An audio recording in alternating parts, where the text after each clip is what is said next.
Chris, slow this down. The Committee on Foreign Affairs will come to order.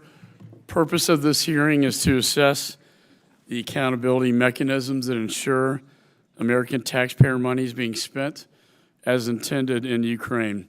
I now recognize myself for an opening statement.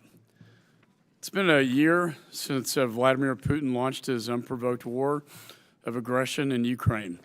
And in response, Europe has provided significant aid, but must continue to do more to keep the government of Ukraine from defaulting and ensure it's able to prosecute the war.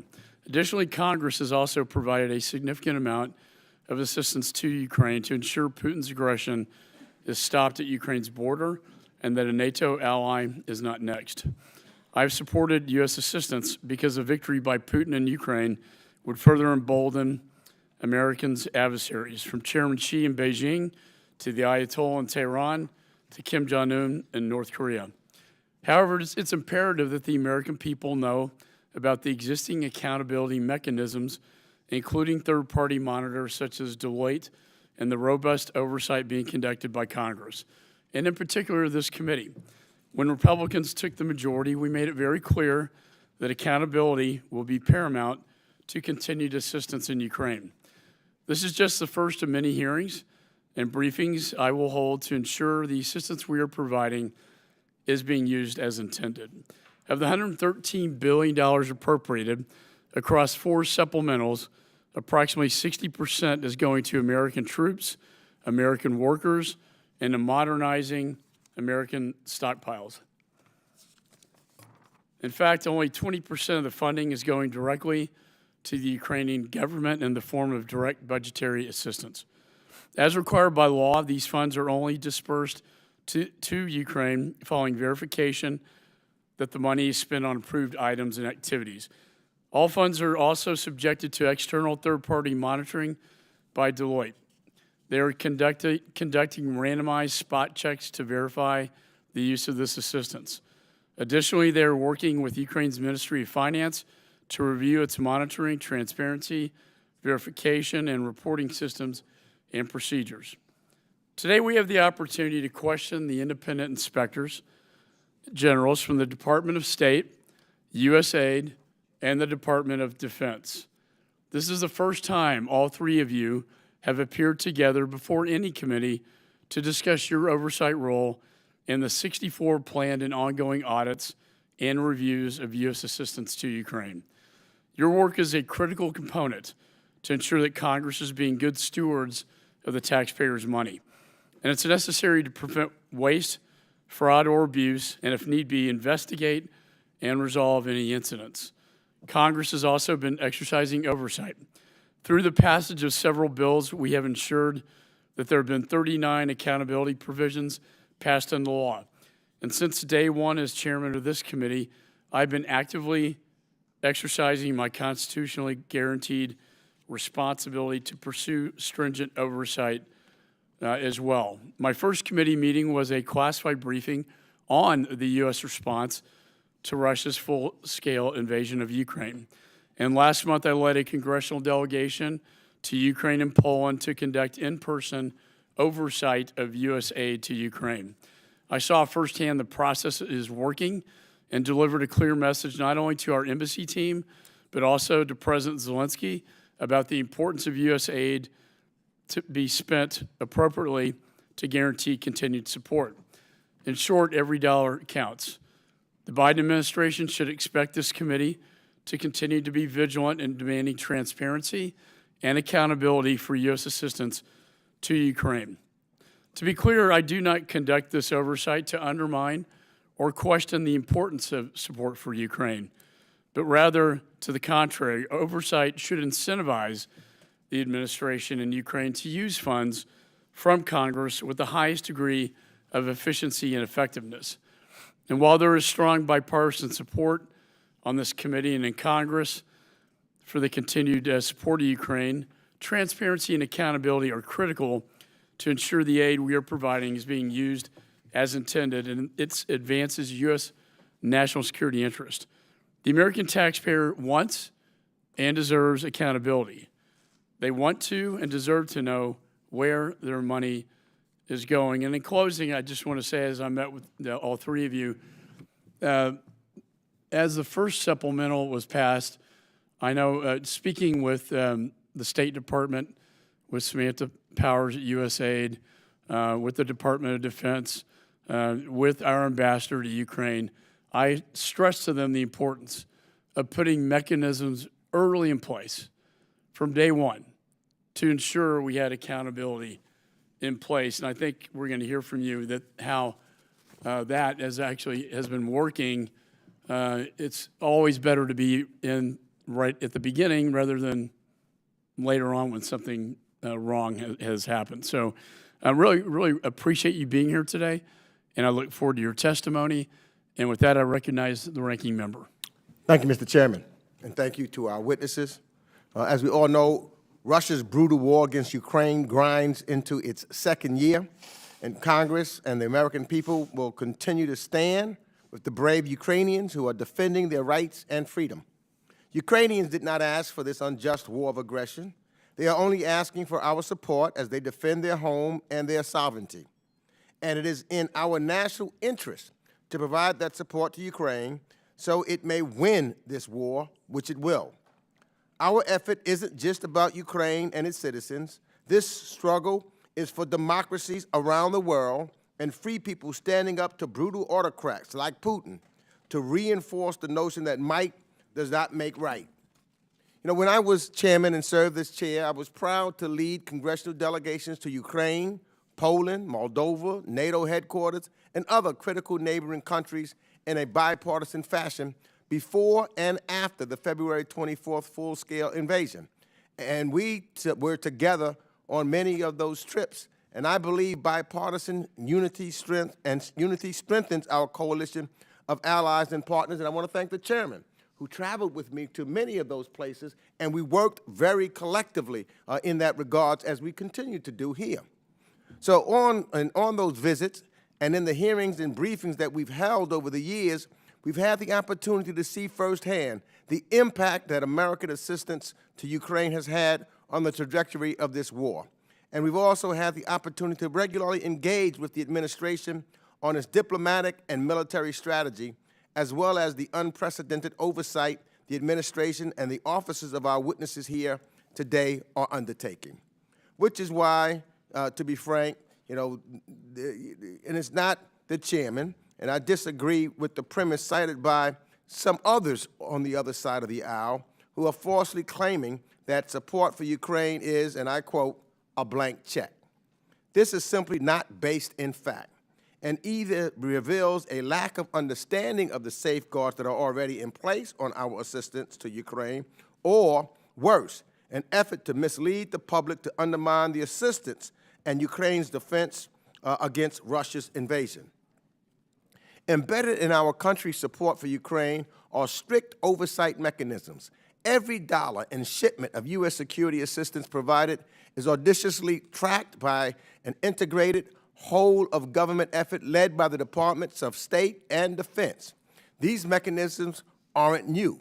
They span across agencies and coalesced in an interagency effort that has regularly been briefed to Congress, including the administration's interagency effort entitled The U.S. Plan to Counter Illicit Diversion of Certain Advanced Conventional Weapons in Eastern Europe. Members on this committee have received multiple briefings on this very effort and have available to them scores of documents detailing the exact types of assistance provided to Ukraine and the timing of that assistance. In addition to the administration's own efforts to ensure utmost monitoring and accountability of our assistance to Ukraine, 3 inspectors generals overseeing the State Department, Defense Department, and USAID developed an integrated response and accountability investigatory approach called the Joint Strategic Oversight Plan for Ukraine. In January of this year, our witnesses traveled together, and we thank you for that, to Ukraine, underscoring the seriousness with which the administration is taking your work as inspectors generals. Your trip is just one facet of a sustained oversight over the humanitarian, economic, and military aid to Ukraine and to neighboring countries affected by the war. But the U.S. does more than provide defense and humanitarian assistance, we are providing global leadership. When Putin gave the order to invade Ukraine, he did so under the false assumption that the West would be divided and that the United States and our partners and allies would not meet this historic moment. And I want to commend the Biden administration for leading global efforts to push back against Russian aggression and for cultivating unity against Russia's actions in Ukraine. Now the world is watching us. And unfortunately, some of my friends on the other side of the aisle who happen to be MAGA Republicans are putting Putin exactly what he wants and giving him exactly what he wants, even at times repeating Kremlin talking points. We cannot allow those efforts to compromise the U.S. leadership in places like the UN, where our diplomats sit across from their Russian counterparts on a regular basis to dispel Russian propaganda, and we need to work with our global allies and continue the isolation of the war and criminal of the criminal war criminal, Mr. Putin. And so I want to thank our witnesses, and I want to thank our chairman for his stand-up and fighting to make sure that we continue to give the Ukrainian people what they need to make sure that they are able to win this war. He's been stand-up. We've been working side by side in that, and I want to make sure that that's clear that I appreciate the actions and the movement of the chairman and we will continue to work together, and thank you for the work that you do to assure the American people that we know where every dime is, and with that, I yield back. Gentleman yields back. I really appreciate your comments, sir, and I think this is a necessary step to build confidence with the Congress that the money is being accounted for. And so other members of the committee are reminded that opening statements may be submitted for the record. We're pleased to have a distinguished panel of witnesses before us today. Ms. Diane Shaw is Deputy Inspector General, who is currently performing duties of the Inspector General of the Department of State.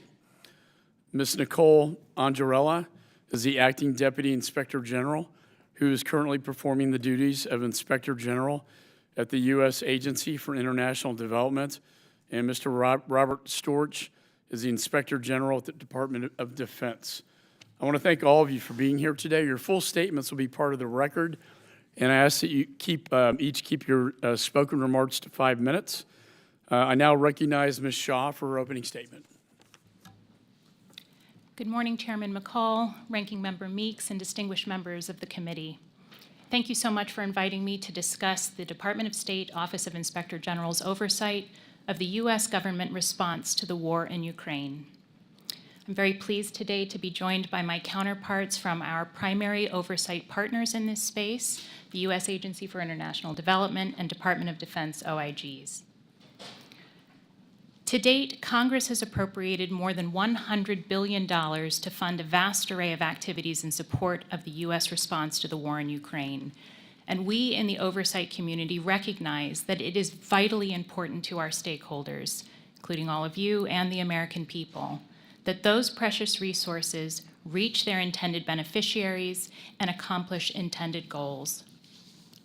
Fraud, waste, and inefficiency cannot be allowed to taint that effort, which is why we take our oversight role incredibly seriously and have each made oversight of the U.S. response to the war in Ukraine our #1 priority. The state USAID and DoD OIGs are particularly well positioned to take on this critical interagency oversight work, given our long history of collaborating on overseas contingency operations. Leveraging that history and the deep relationships that we've forged with each other and others in the oversight community over many years, we established the Ukraine Oversight Interagency Working Group nearly a year ago, consisting of professionals from 20 U.S. government accountability organizations. The closely coordinated work of that group is resulting in agile, integrated, and comprehensive oversight of this sizable U.S. enterprise, as reflected in the Joint Strategic Oversight Plan for Ukraine that we published earlier this year. This plan, and a report issued this week expanding on the plan, present the full range of the working group's Ukraine-related work, amounting to nearly 90 completed, ongoing, and planned projects. The plan and recent report detail 3 strategic areas of oversight that cover the waterfront of the U.S.-Ukraine response effort. These are security assistance and coordination, non-security assistance and coordination, and management and operations. State OIG has carefully designed its work to contribute in important ways in each of these 3 areas. Our work, which is described in more detail in my written testimony and on the State OIG website, is expected to culminate in more than 24 products that explore a range of topics within each of these strategic areas, including end-use monitoring of U.S. origin defense articles and other equipment, how the department is deploying aid to address humanitarian needs, whether the department has developed a strategy for the billions of dollars of foreign assistance flowing to Ukraine, and Embassy Kyiv operations, from its shuttering in February of 2022 to its reopening in May to its current operating status. In addition to this important work, we also recognize the need to be proactive, especially as it relates to our anti-fraud and corruption efforts. On that front, we're working with our OIG counterparts to disseminate products that will increase fraud awareness and reporting. And we're also expanding our investigative data analytics capacity to help identify trends in the Ukraine-related fraud reporting, as well as common criminal schemes. I am confident that our completed, ongoing, and planned work, when taken together with that of our partners on the working group, will provide an end-to-end account of how the vast resources appropriated in this context are being utilized. We've made an excellent start, but I recognize that there's a potentially long road ahead, and to that end, we've been thinking strategically about how best to further this important work. This was at the forefront of our minds when we traveled together to Ukraine and the surrounding region earlier this year. There, my counterparts and I directly communicated to U.S. and Ukrainian officials the message that U.S. assistance must be transparently accounted for, and that corruption affecting U.S. assistance will not be tolerated. That message was well received at the time, but we recognize that continuous in-person engagement and direct observation will be needed to ensure that the necessary controls are in place. Accordingly, we're working closely with the department to secure permanent positions at Embassy Kyiv, which we believe will help us better deliver the independent oversight on which our stakeholders rely. Thank you for your interest in our work and the opportunity to discuss our commitment to timely, objective, comprehensive U.S.-Ukraine response oversight. And I look forward to addressing the committee's questions. Thank you, Ms. Shaw. I now recognize Ms. Anjarella for her opening statement. Good morning, Mr. Chairman, Ranking Member Meeks, and distinguished members of the committee. I appreciate the opportunity to appear before you today to discuss the U.S. Agency for International Development Office of Inspector General's oversight of assistance to the government and people of Ukraine. I'm honored to be sitting here today with my close partners, IG Storch and Deputy IG Shaw. My testimony will describe USAID OIG's oversight response efforts, including a summary of our recent, planned, and ongoing work overseeing USAID's economic and humanitarian assistance to Ukraine. I want to clearly state that providing timely, independent, and objective oversight of USAID's Ukraine response is my office's top priority. I appreciate the support from members of this committee providing $13 million in supplemental funding to our office to conduct this important work.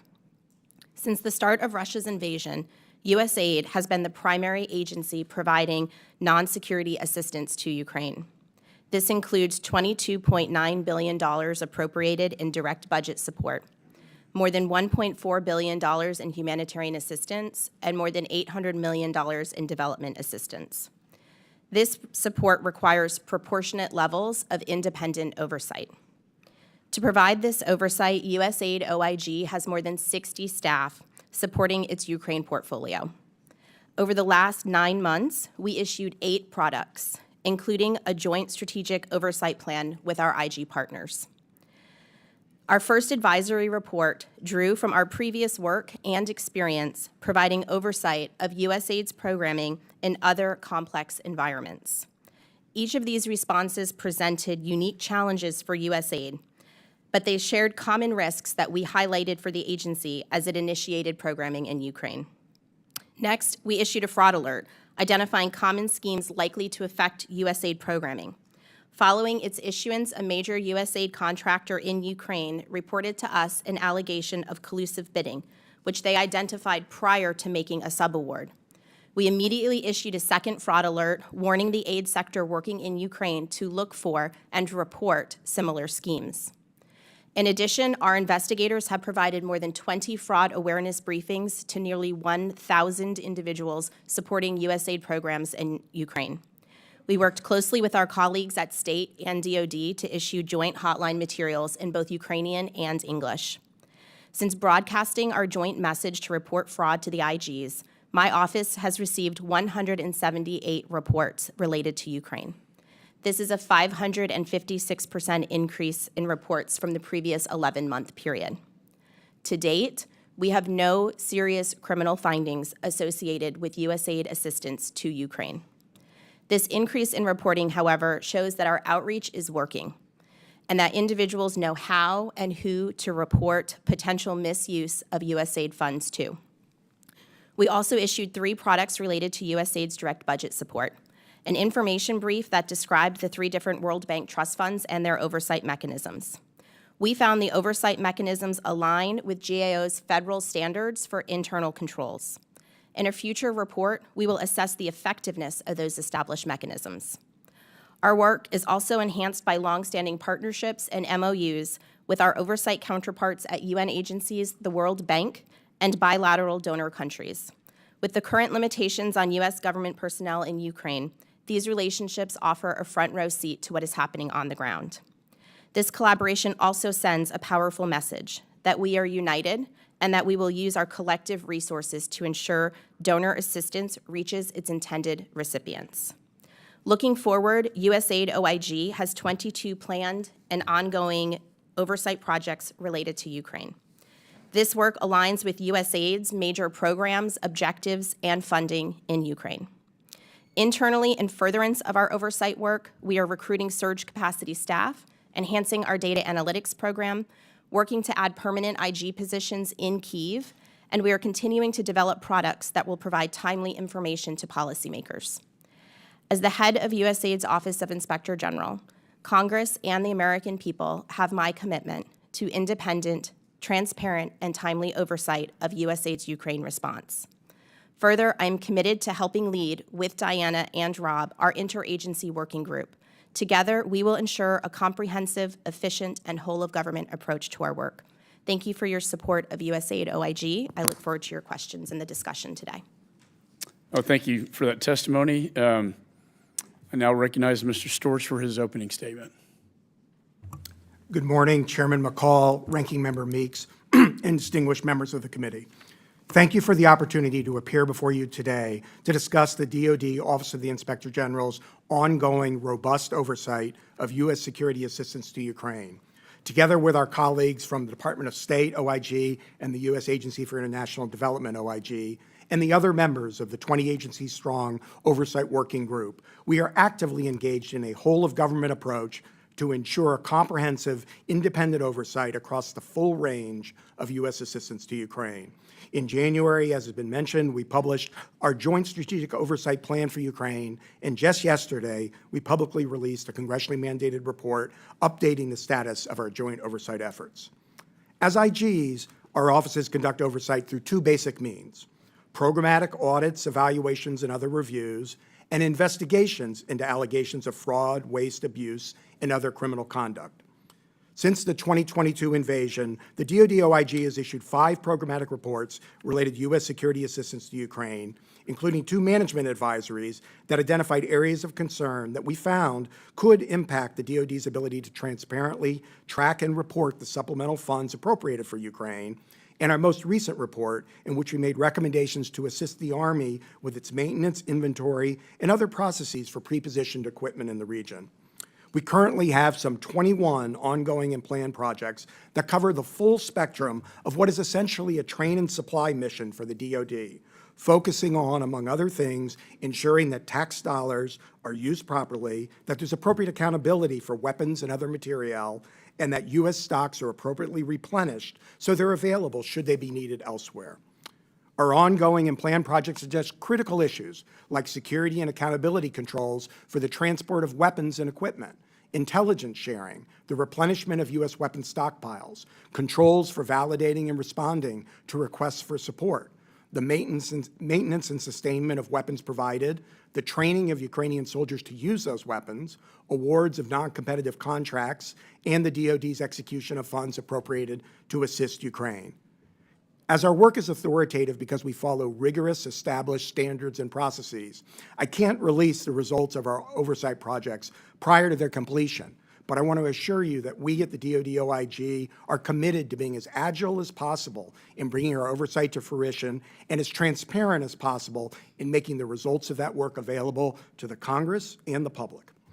One area in which my office has been and will continue to be laser-focused is end-use monitoring, known as EUM, and enhanced end-use monitoring, or EEUM, which is the DoD's tracking of military assistance and sensitive equipment after those assets are transferred to other countries. As an independent overseer of the DoD, the OIG does not conduct EUM or EEUM. But as early as 2020, we issued a report on how the DoD was conducting EEUM of military assistance to Ukraine. Last October, with the fighting ongoing, we issued a classified report in which we determined at a high level that the DoD was unable to provide such monitoring in accordance with the then existing policy because of the limited U.S. presence in Ukraine. And we outlined the actions the DoD was taking to account for the U.S. equipment provided in such circumstances. As the situation has continued to evolve, we are now actively engaged in our third evaluation of EUM, EEUM in Ukraine, and we will continue to focus on this important area, looking for opportunities to use agile reporting to release our findings and recommendations in a timely and transparent manner.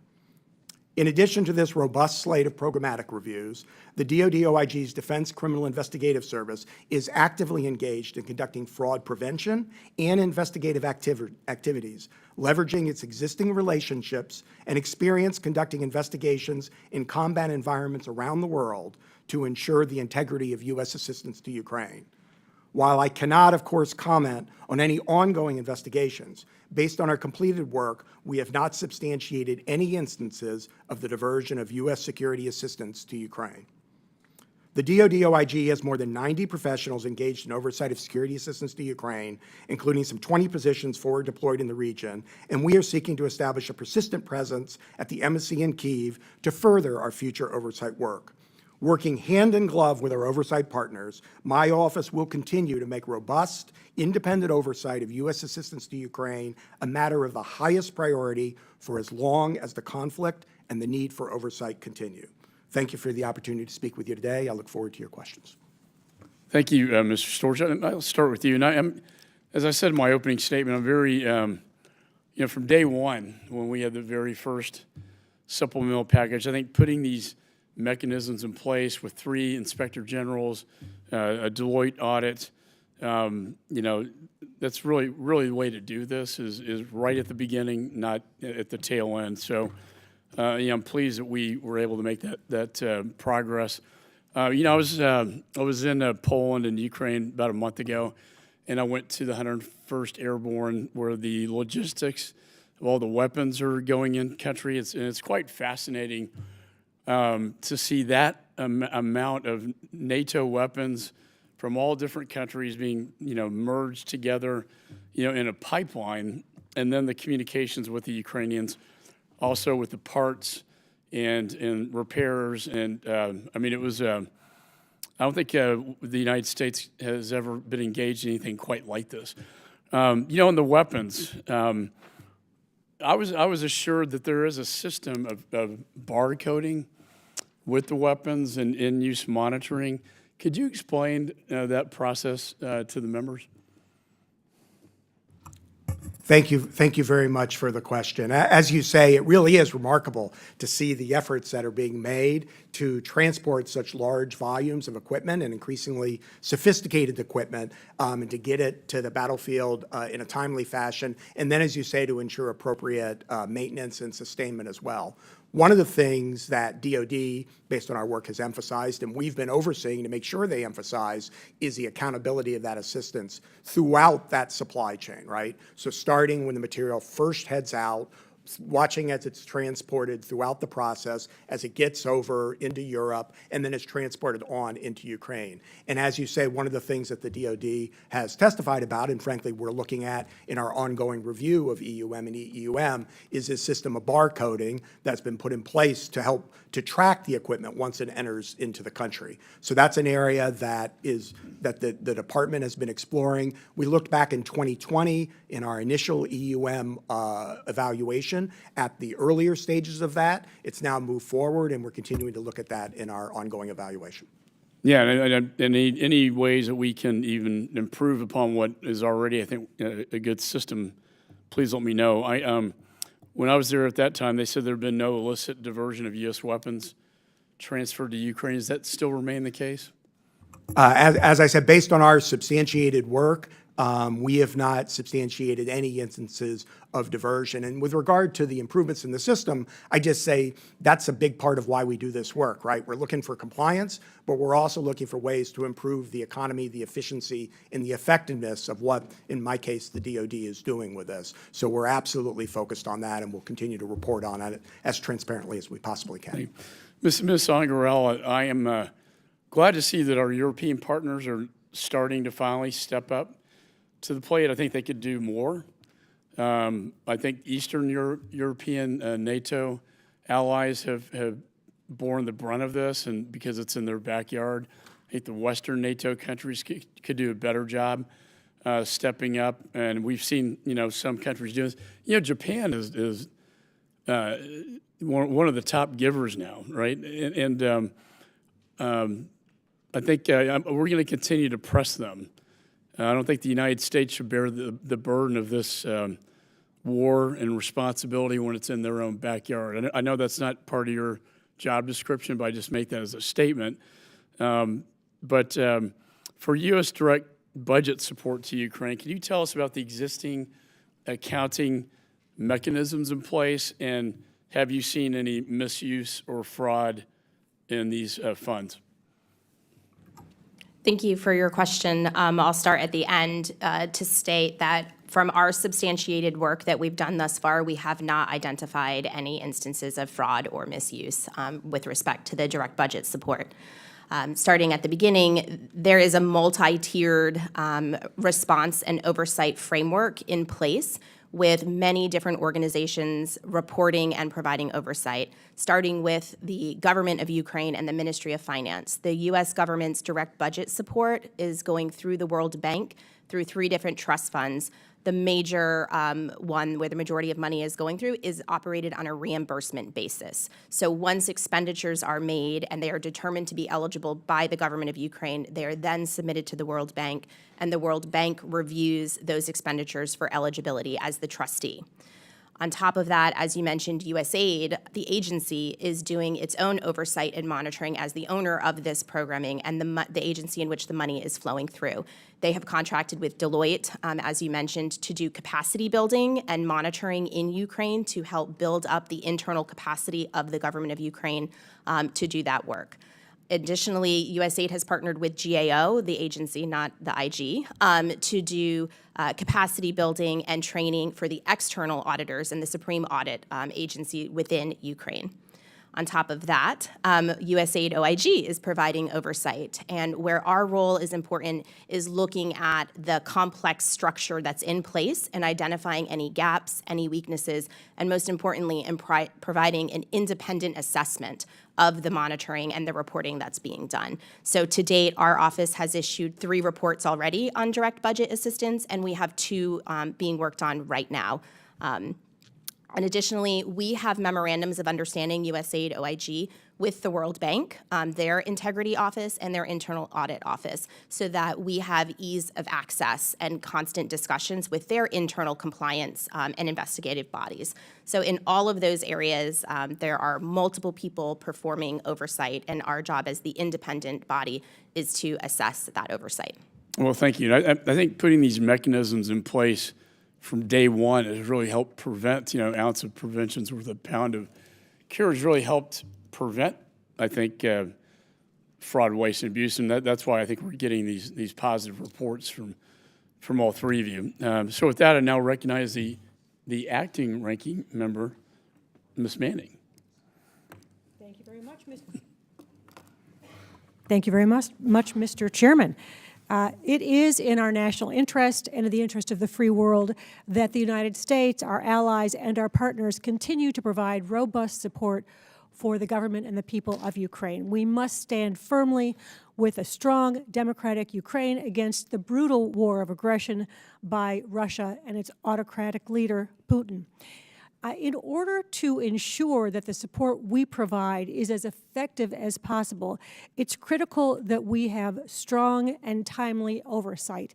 And I appreciate the detailed oversight mechanisms that you have each outlined in your testimony, as well as the coordination among you that is evident. Ms. Shaw, one thing that is essential for proper oversight is sufficient and well-trained professional staff. And you stated in your testimony that you need increased staffing, but are hampered by the current selection and appointment requirements, which add months to the onboarding process for new hires, and that this issue needs a legislative solution. Can you describe that problem as well as the kind of legislative solution you would like to see? Thank you so much for that question. Absolutely, having the qualified professionals on staff to do this work is incredibly important. We are so fortunate at State OIG to have a very dedicated, very talented staff, but we have a global mission, and Ukraine is just a part of that, and so we have to make sure that we're staffed and resourced in a way that allows us to give the attention that is required to the situation in Ukraine while still advancing our global mission. As you said, some of the federal government hiring authorities that we currently have do take a long time to onboard people, and so what we're looking for are flexible hiring authorities, the sorts of hiring authorities that we have in the context of overseas contingency operations, the ability to bring on temporary and surge staff to support this work.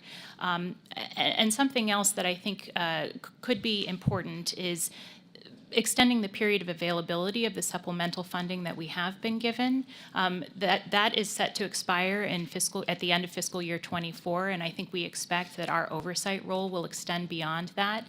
And so to get the right people on board and to get them engaged in doing this work, I think we would be looking both for those direct hiring and flexible hiring authorities, as well as potentially an extension of the period of availability of the existing supplemental funds. And in your opinion, would these changes require legislation, or are these administrative issues that can be addressed with rule changes or agency changes? My understanding is that they would, at least some of them would require a legislative solution, and so we've actually been in contact with subcommittees to talk about what that language might look like. And Inspector General Storch, do you experience the same issue, and would you agree that this needs a legislative solution? So thank you for the question, first of all, and let me thank you as well for the support that we've gotten from Congress, which we've been putting to good use in carrying out our oversight. Like Diana, we have a lot of things going on. Ukraine is very much our job one, and that support has enabled us to do that while maintaining all of our other oversight responsibilities.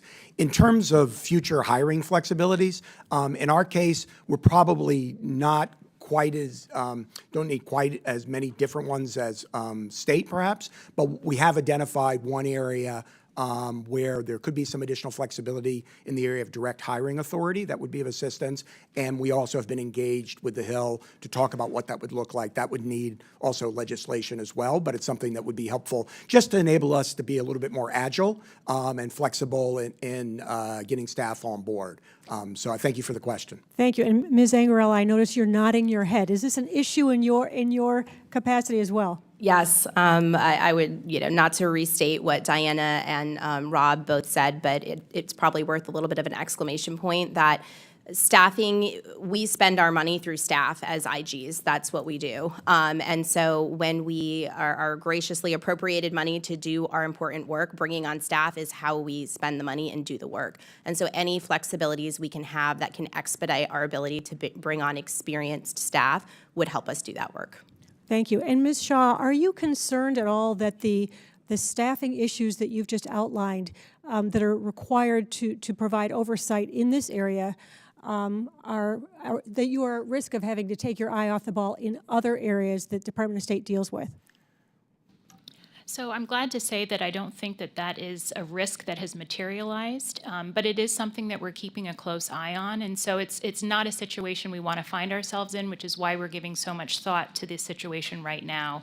I'm confident that we'll be able to meet our global mission and the demands of oversight with respect to the situation in Ukraine, but any help that we can get on this regard will just help us do that more efficiently and more quickly. Thank you very much. Thank you to all our witnesses. My time has expired, and I yield back.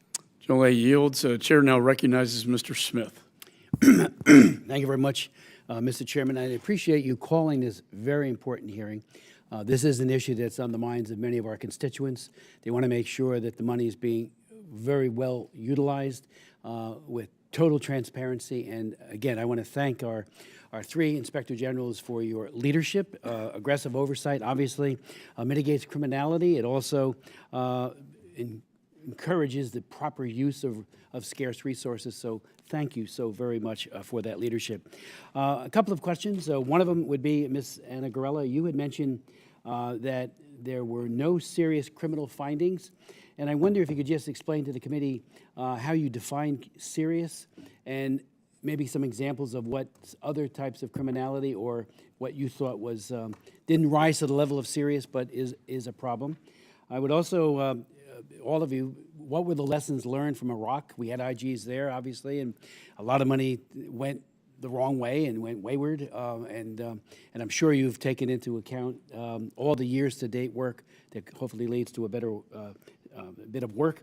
And then the IGs from other countries, including NATO, how do you collaborate with them to ensure that, particularly when funds and weapon systems and the like are harmonized with our NATO partners, that it's all being that their portion, are they doing their due diligence like you are to ensure that it's all well spent?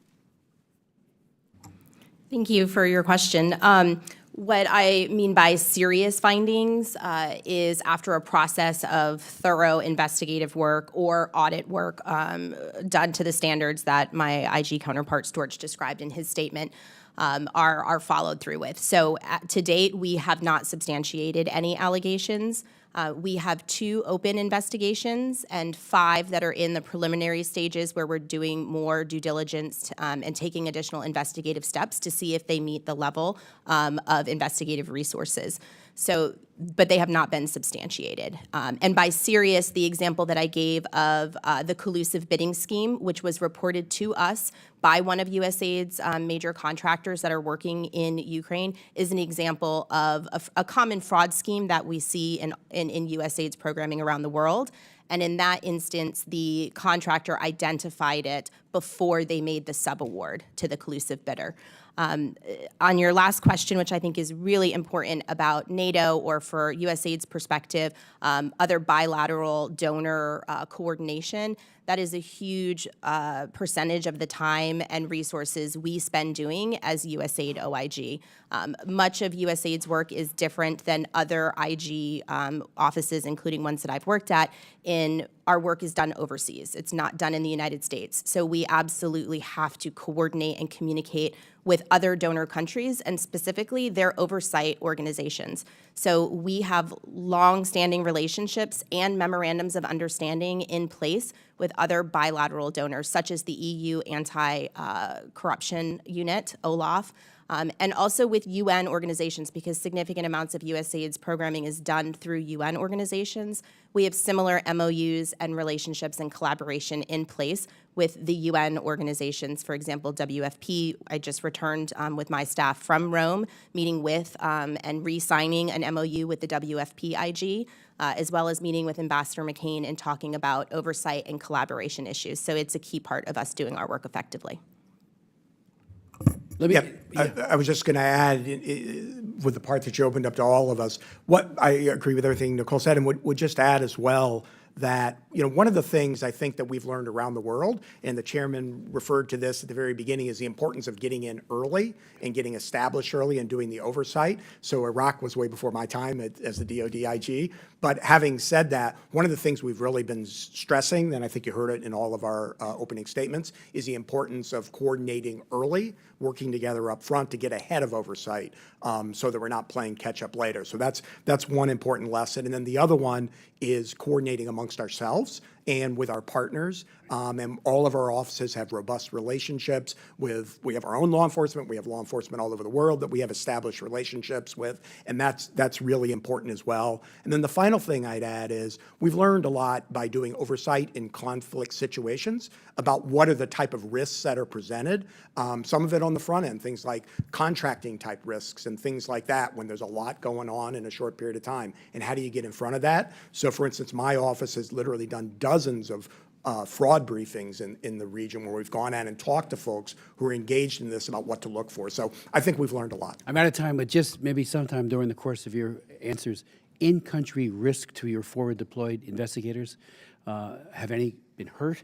And what is the risk factor that they, and again, that's very courageous work they're doing. Thank you. Thank you, Mr. Gentleman yields back. Chair recognizes Mr. Cicilline. Thank you, Mr. Chairman. Thank you to today's witnesses for your testimony and for your written testimony as well, which I've studied very carefully. Russia's illegal and unwarranted brutal invasion of Ukraine marks the largest land war in Europe since World War II and the biggest threat to democracy since the Cold War. Vladimir Putin thought he could divide the West, but he was sorely wrong. And now today, more than a year since the invasion began, the West remains united in our commitment to Ukraine's democracy and territorial sovereignty.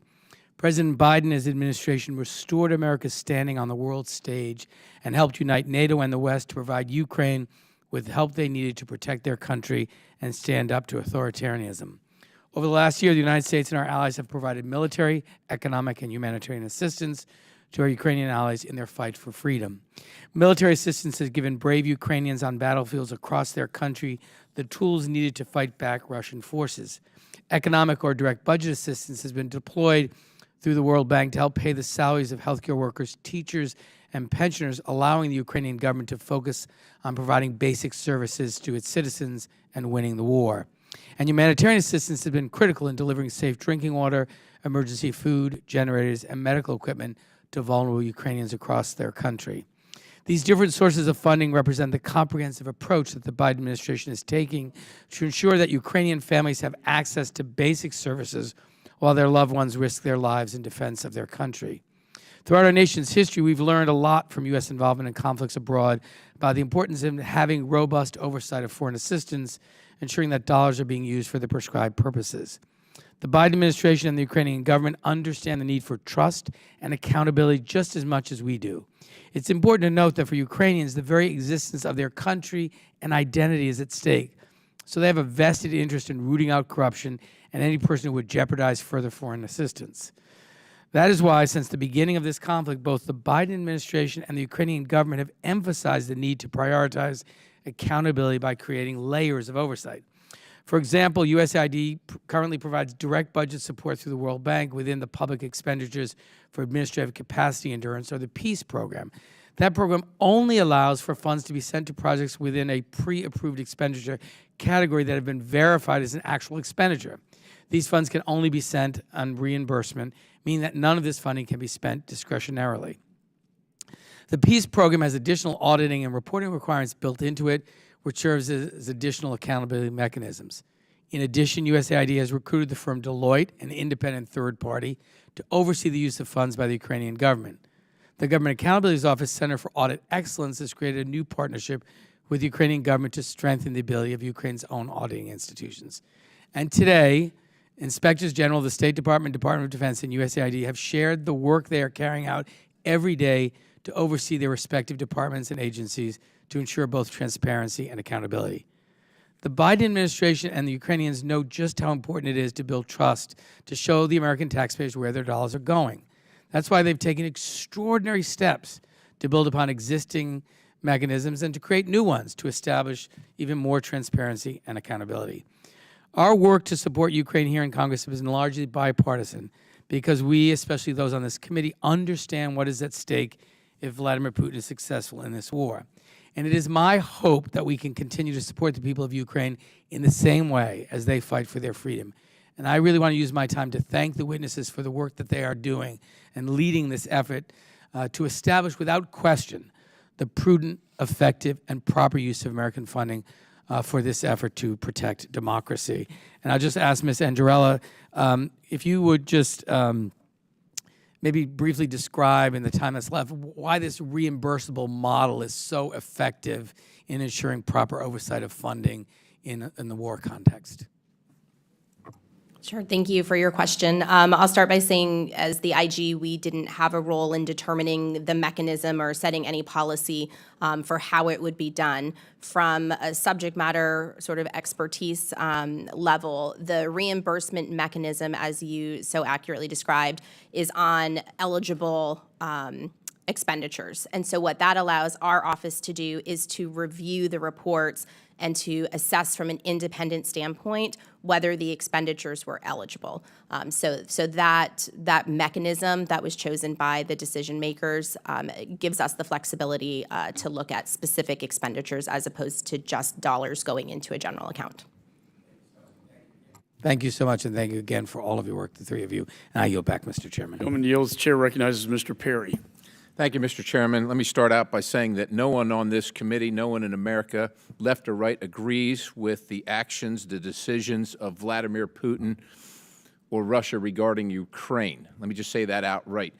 To Mr. Storch, I think it would surprise many Americans to know that the financial assistance that the United States has provided eclipses the so-called security assistance, the ammunition, the weapons, et cetera, to the tune of about $26.4 billion from what I gather here, at the very same moment where we're in extraordinary measures in the United States regarding our own fiscal posture, where the Civil Service Retirement and Disability Fund is suspended, where the Postal Service Retiree Health Benefit Fund is suspended, and we're literally funding the pensions and the operation of government in Ukraine. Can you give us assurance that none of that money is that's being sent to arguably one of the most, if not the most corrupt country on the planet, is being misused, misspent, lost, malfeasance, gone to oligarchs or special individuals connected to, the government, et cetera? What assurance can you give the American people? Thank you very much for the question. First of all, it's my understanding that of the $113 billion that the Congress has appropriated to date for Ukrainian assistance, over $62 billion, I think it's 62.3, has gone to security assistance, and that's really the area in which my office performs oversight, although very much hand in glove with my colleagues from State AID and the rest of the 20-member strong oversight working group. And we work every day to ensure that we're doing robust oversight, both get it. the sort of programmatic reviews and the investigations. So we get no assurance, and I understand you're working with your partners, but you can give us no assurance. Is that generally the answer? Well, so what I've testified to, Congressman, is that based on our completed work, we have not substantiated any instances of diversion of U.S. security assistance to Ukraine. Right. And it took us years in Afghanistan to establish that as well, but I need to move on. Ms. Shaw, the Global Engagement Center's mission is to focus on foreign disinformation. Would you agree with that?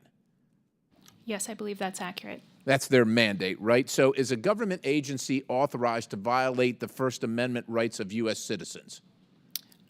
That's a legal question. No, really? You've read the Constitution. Is a government agency, or is the federal government, of which this would be an agency, authorized to violate the First Amendment rights of United States citizens? I don't believe so. I don't believe so either. Is a government agency allowed to subcontract or contract out the abrogation or the violation of the First Amendment rights of U.S. citizens? If they can't do it themselves, because it would be against the law, are they allowed to contract that out or subcontract that out? What do you think? I'm sorry, this is not within the purview of our oversight work, and we don't have work that looks squarely at this issue. So you're as the IG for state, you don't look at the Global Engagement Center. That wouldn't be under your purview. We do look at the Global Engagement Center. We have published work from, I believe, 2020 looking specifically at that program. All right, so you're familiar with the fact that they have themselves engaged Twitter to blacklist U.S. citizens under the guise of foreign disinformation or have engaged partners that they have funded to do the same thing. Are you familiar with that? And would that be a problem if you knew that, if your agency knew that? I am familiar with those allegations, yes. But you have not looked into them. No, we have not So if engaged it's work true, on that. if it is true that they have either engaged directly or engaged indirectly through outside partners, some of which they have provided grant money to, what would be the appropriate response from the Inspector General regarding that kind of activity, which would actually literally be subverting and denying the civil rights of Americans? So offices of Inspector General do investigate allegations of criminal conduct, violations of law, and so that is something that would be within our purview. I do believe that I'm aware that this is also the subject of ongoing litigation, and so that also is an element to this. But yes, we do look at potential. And if they have violations of law. violated it, and knowing that they're up for funding and reauthorization, would you recommend as the Inspector General that they not be reauthorized if they were involved in this criminal conduct against American citizens? I'm sorry, I don't have a position on that. Thank you, Mr. Chairman. I yield. Gentleman yields back. Chair now recognizes Mr. Rivera. Thank you, Mr. Chairman. Normally don't do this, but would just like to correct my good friend and colleague from Pennsylvania. While there may be a history of corruption in Ukraine, Russia is a much more corrupt country, and we've seen the actions of Vladimir Putin and the moral corruption of Vladimir Putin. So let's correct the record. Russia has demonstrated their corruption here, and I applaud the chairman and ranking member for holding this hearing, because it is important for us to do oversight. It is important for us to defend democracies and the sovereignty of nations like Ukraine. And I'm proud of the work that we've done on the Foreign Affairs Committee in a bipartisan way, as well as in Congress, standing up for this illegal war and illegal invasion that Vladimir Putin is executing, and the moral corruption that we're seeing. Glad that the International Criminal Court has deemed him a war criminal because of what he's doing to children, kidnapping them, removing them from their parents. Reprehensible. Ms. Shah, let me ask a couple questions. And if this is not in your purview as the Inspector General, certainly let me know. You have oversight of the embassy in Kyiv. I'm curious how, obviously we evacuated the embassy in the early days of the invasion. We've stood that up again. How things are going, how operations are, and the safety of our men and women that are representing us in Kyiv. Thank you for that question. This is something that is of vital importance to us in terms of our oversight. As I mentioned, management and operations is one of the 3 strategic areas that we're focusing on. We actually have a series of work ongoing right now that, as I said, will start with the shuttering of the embassy in February 2022 to its reopening to its current operating status. And while I don't want to get out ahead of those findings until we've completed that work, we did have the opportunity to meet with embassy officials in Kyiv. We were at the embassy. I am glad to report that at least at that time, everybody was well, but obviously they're operating under very challenging circumstances. Sort of stepping out more broadly beyond just safety, there are security issues that in a wartime setting have to be considered. We did just issue a classified management alert with some technical security issues that we identified at the embassy, and we're able to put forward some recommendations that we think will help address those and ensure the security of the operations at the embassy. But I look forward to publishing our completed body of work on this question, which I think will be very illuminating in terms of how it's operating. Great. And again, if this, second question, if this is not part of the Inspector General, certainly let me know. In the early days of the invasion, we obviously saw refugee flows coming out of Ukraine, women and children particularly. My district, Sacramento County, has a large Ukrainian American population, obviously, that are very concerned about relatives and family that are coming out. In your perspective, doing oversight of the visa process, the humanitarian parole process, et cetera, can you give us an assessment of how that's working, if there's things that we should be thinking about in Congress? And again, not from a policy perspective, just from oversight. perspective? So we do have ongoing work looking at the department's deployment of humanitarian aid, and the department has a large role in assisting refugees. So again, don't want to get out ahead of the findings in that work, but we are putting out an information brief. It'll be published next month that's looking specifically at how those funds are being deployed, to which of its 9 implementing partners, and what needs are being addressed by that. And I think that might help answer some of your questions. Great, thank you. And just in my remaining time, Mr. Storch, I think you called it the end-use monitoring, the EUM. Obviously, I have to imagine it's difficult in a wartime situation, on the front lines and so forth, to check the accuracy and making sure how those munitions are used. Again, if you can't answer this question in this setting, just let me know. Are we contracting with Ukrainians to do some of the work, or are we deploying personnel to do some of that monitoring on the front lines?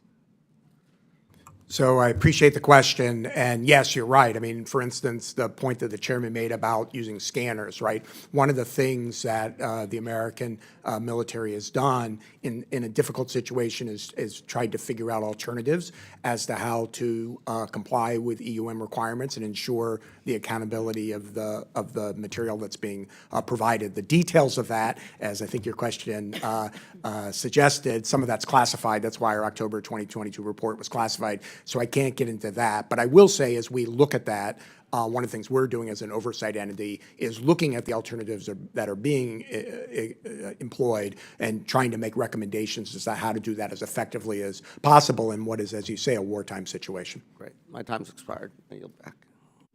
Gentlemen, time has expired. Chair now recognizes Mr. Mast. Thank you, Mr. Chairman. So I want to talk as well about, just ask some questions about end-use monitoring to you, sir. And so as we're looking at some of the weapons systems, what to you are the most high-priority weapons systems, both coming from the United States and from NATO, EU at large, for us to be paying attention to in terms of end-use monitoring? Well, we're paying attention to everything, but you're right. we prioritize. I was trying to figure out how to say that tactfully, Congressman. Yeah, no. So it's important that the government pay attention to everything, and that the distinction between the EUM, the end-use monitoring, and the EEUM is the EEUM tends to involve systems that have more sensitive technologies, such that the government is seen fit to require enhanced monitoring in terms of security plans, in terms of trying to get serial number verification or use alternative means to try to get the information necessary to do that, as opposed to the EUM, which still is monitored, but monitored under a sort of a more general approach.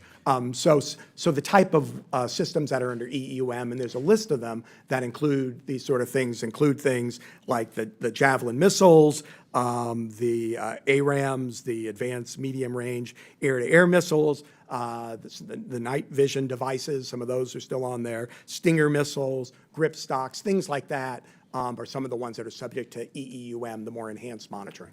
Now, when you look at that enhanced monitoring, how does that blur into tactical fielding of these weapons? And would end-use monitoring include whether Ukrainians chose to use a weapon system offensively in a Russian space instead of in sovereign Ukrainian territory?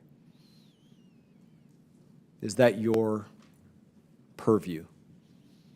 So our purview is to do oversight over the DoD's monitoring of the equipment, and the purpose of the monitoring is to ensure the accountability of the weapons, and so to determine where they're located and where they're being used. And to ensure not misuse.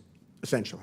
And so the nature of my question is, under your purview, is it misuse for them to use a weapon offensively against Russia in within Russia's borders? So I appreciate the under your purview, because that's not really within our purview. The use of the equipment is subject to agreements between the United States and donor countries all over the world, including Ukraine. My understanding is whenever our country provides weaponry to foreign countries, there are agreements as to how the weaponry is supposed to be used. And the purpose of the end-use monitoring is to ensure that the foreign country is following through. Oh, perfect. I appreciate the information on that. That was the nature of my questions. You've exhausted them. And in that, Mr. Chairman, I yield the remainder of my time. Gentleman yields back. Chair recognizes Ranking Member Mr. Meeks. Thank you, Mr. Chairman.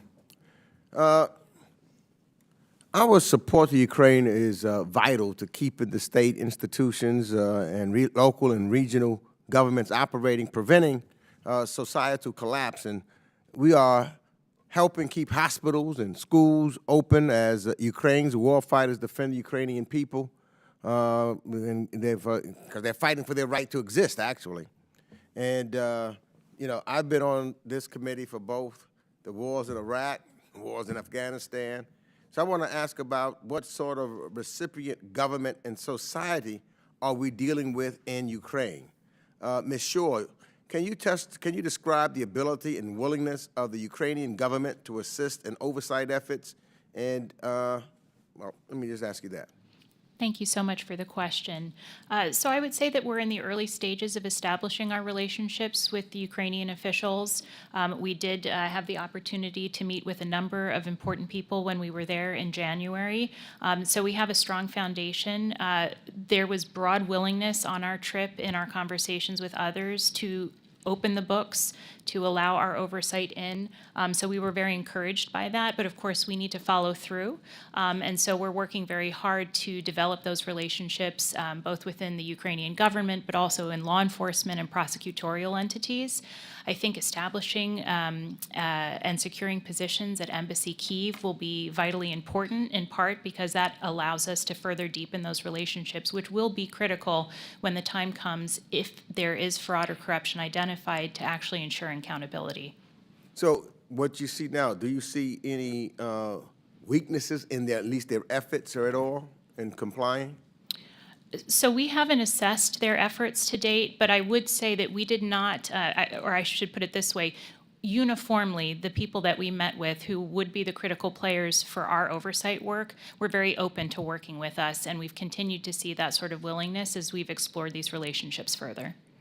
And let me go to, you know, this committee has received dozens of briefings and documents and consistent updates on the extensive security assistance provided to Ukraine's military, as well as the Department of State's and Defense's integrated approach to ensuring the utmost accountability and transparency. And I want to note for the record that, and for all members that are present here, that these extensive documents and details on our assistance remain available in our committee's secure spaces, and I hope members would take advantage of that so that they can see for themselves what's happening there. But let me ask Mr. Storch, given your extensive experience working in investigatory settings with the U.S. government agencies, could you describe your views on the nature of U.S. accountability and oversight over security assistance provided to Ukraine?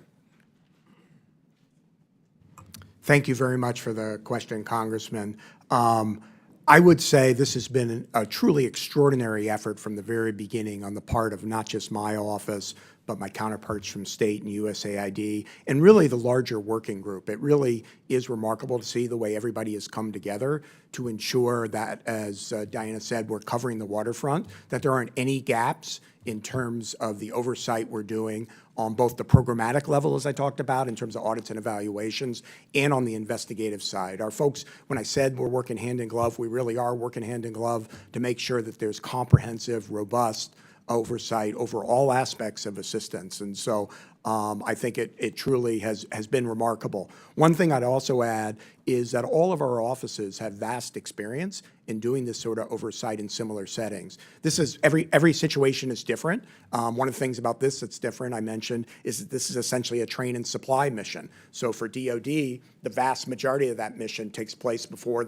the material or weapons ever gets to Ukraine, right? But we do oversight throughout, and then to the earlier question, when the material goes over, we're doing oversight to make sure that DoD is doing everything possible to do the end-use monitoring, enhance end-use monitoring in the situation. So all of that is going on a robust scale. So, is there any evidence thus far of Ukraine diverting or otherwise losing U.S. provided security assistance?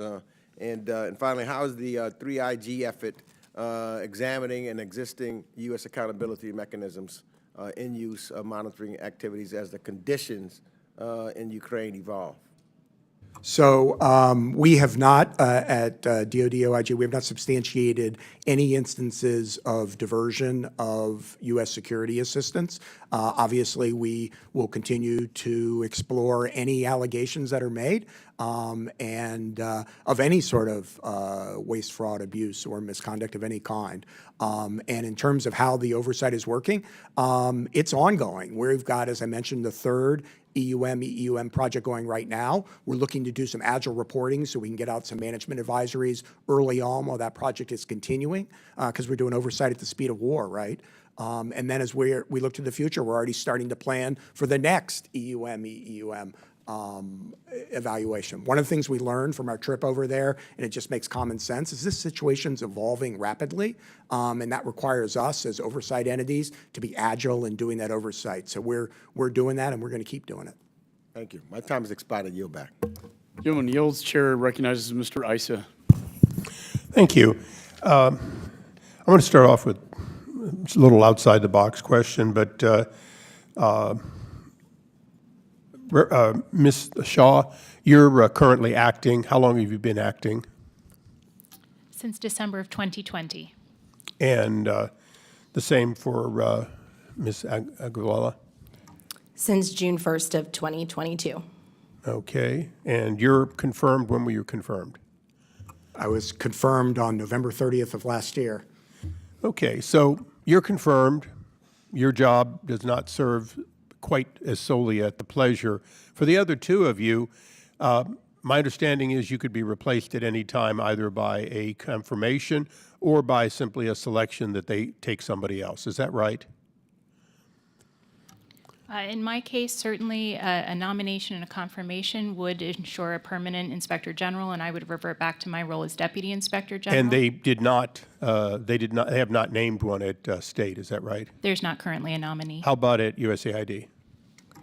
We do not currently have a nominee, and the same would apply to me. I would go back to my permanent role as the General Counsel to the Inspector General. Okay, but permanent role as General Counsel does not guarantee that you'd be the selection. They could take a deputy and promote them over you today. Is that correct? To the permanent IG position, correct. Okay. I'm asking only because this is deja vu all over again. In the Obama administration under Hillary Clinton, there never was an IG, a permanent IG, and that concerns me, and I just want to make sure that's in the record that for the three of you, I know you're doing your job, but I also know that it's a little bit easier to do your job when you go to the SIGI meeting and, you know, you don't have that acting temporary just passing through. So here's the sort of back to the main line of questioning.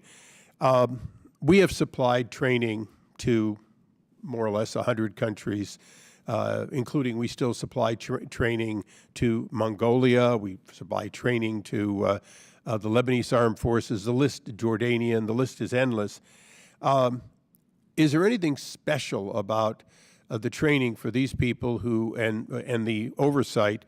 They're in the middle of a war. The weapons we give them, by definition, could be seized, destroyed, or lost in combat to an enemy at any time. Is there really any reason that we should be, oh, boy, this is really different and so much better? Or, in fact, are we basically giving them weapons and we should only be holding them to the standard that basically it's not being diverted, for example, the way it was in Afghanistan? So thank you for the question, Congressman. I'll speak to the security aspect and then turn to my colleagues if they want to add anything. Yeah, it's a great question. And with regard to training, we have currently an ongoing project. So as I mentioned earlier, I don't want to get ahead of that because that's what makes our work authoritative, right, as we go through our processes. But I will say one difference with Ukraine is that from some prior situations is the United States is not standing up a new army and sort of training them from scratch, right? Ukraine has long had an established military, and the United States has had long experience with the Ukrainian military, and they've dealt with a lot of sophisticated weapons over the years. So we're providing new things to them, some more sophisticated weapons. Those require particular types of training. We're looking at that now at DoD OIG to make sure that's being provided comprehensively and efficiently. But I think that's one of the big differences here is we're dealing not just with an established military, but one that has, worked with our military over the years for many years. So I'm going to say to all of you, but I'll particularly move it toward DOD. From a standpoint of a success story, it's fair to say that as Inspector General and in the historic role that IGs play, that this is a continuous, evolving, and improving relationship and training very similar to what we deal with in our own armed forces and your IGs deal with. So I'm going to use the last 30 seconds for a different reason. In a few days, we'll be at Arlington with General Trefry, who, to a great extent, is the father of the modern IG. Back decades ago, he was tasked to straighten out the situation with inspector generals. As a 3-star general, he took the assignment, and at 98, he surpassed, and he will be laid to rest. But as an admirer of the work that all of you do, an admirer of what IGs do for our country and, quite candidly, for our Congress in providing us eyes and ears, not just on what's wrong, but on the improvements and the success stories, I wanted to take a moment to honor him in addition to thanking all three of you. And, Mr. Chairman, thanks for the indulgence. I yield back. It's very nice. Chair now recognizes Ms. Titus. Thank you, Mr. Chairman. I think the witnesses, you're some of the most straightforward, informed that we've had. I certainly don't get the impression you're just passing through and doing this casually. I think you're probably very well respected in your different departments and certainly in your field and by me and some of the members of this committee. So thank you for doing that. A couple of things seem to stand out as we go through all of this.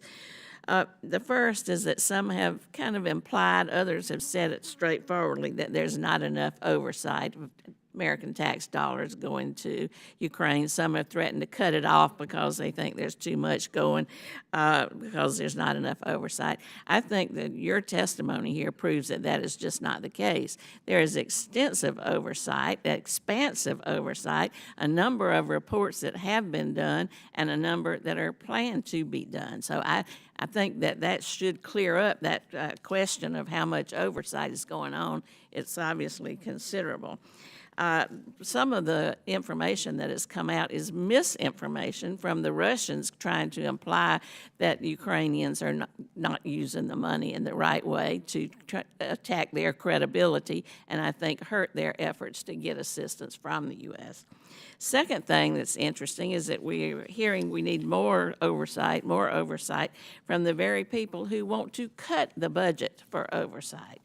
These discretionary funds, right now the budgets are increased. State Department oversight, $3.6 billion, USAID oversight, $108.3 million, DOD, $740 billion. You know, this is all money in the budget for you to do more oversight, while some of our friends want to just do across-the-board cuts or cuts of discretionary funding. Could you address that? Could you do more oversight with these increased funds?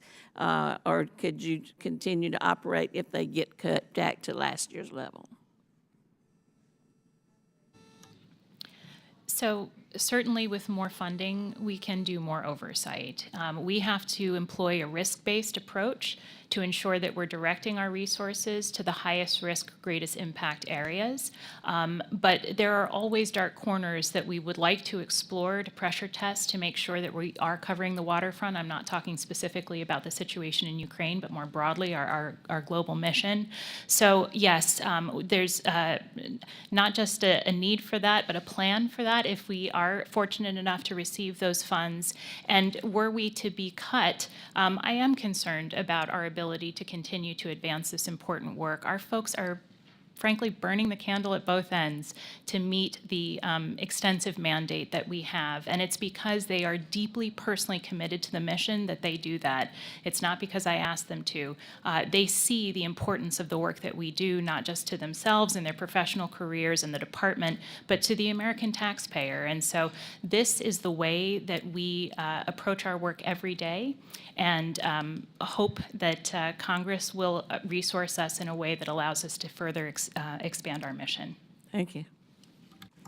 Yeah, I would echo exactly what Diana said. I think that those of us that are in the oversight community have made a career of it for a reason, that we acknowledge that we have the ultimate responsibility for providing oversight of the funds and programming within our respective agencies, and our staff are as committed to that as possible. And so extra funds help provide extra oversight, help conduct additional investigations, but I think that we've been very creative and very judicious in addressing all of the issues that are coming in.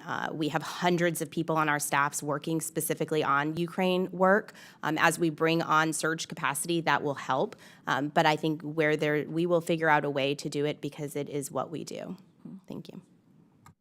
Yeah, I could just rely on what they said, but I suppose I agree with all of it and would just add, at DoD OIG, we have more than 90 people right now engaged on oversight related to Ukraine. About 20 of those positions are forward deployed in the region, and as has been discussed, we're looking to do more.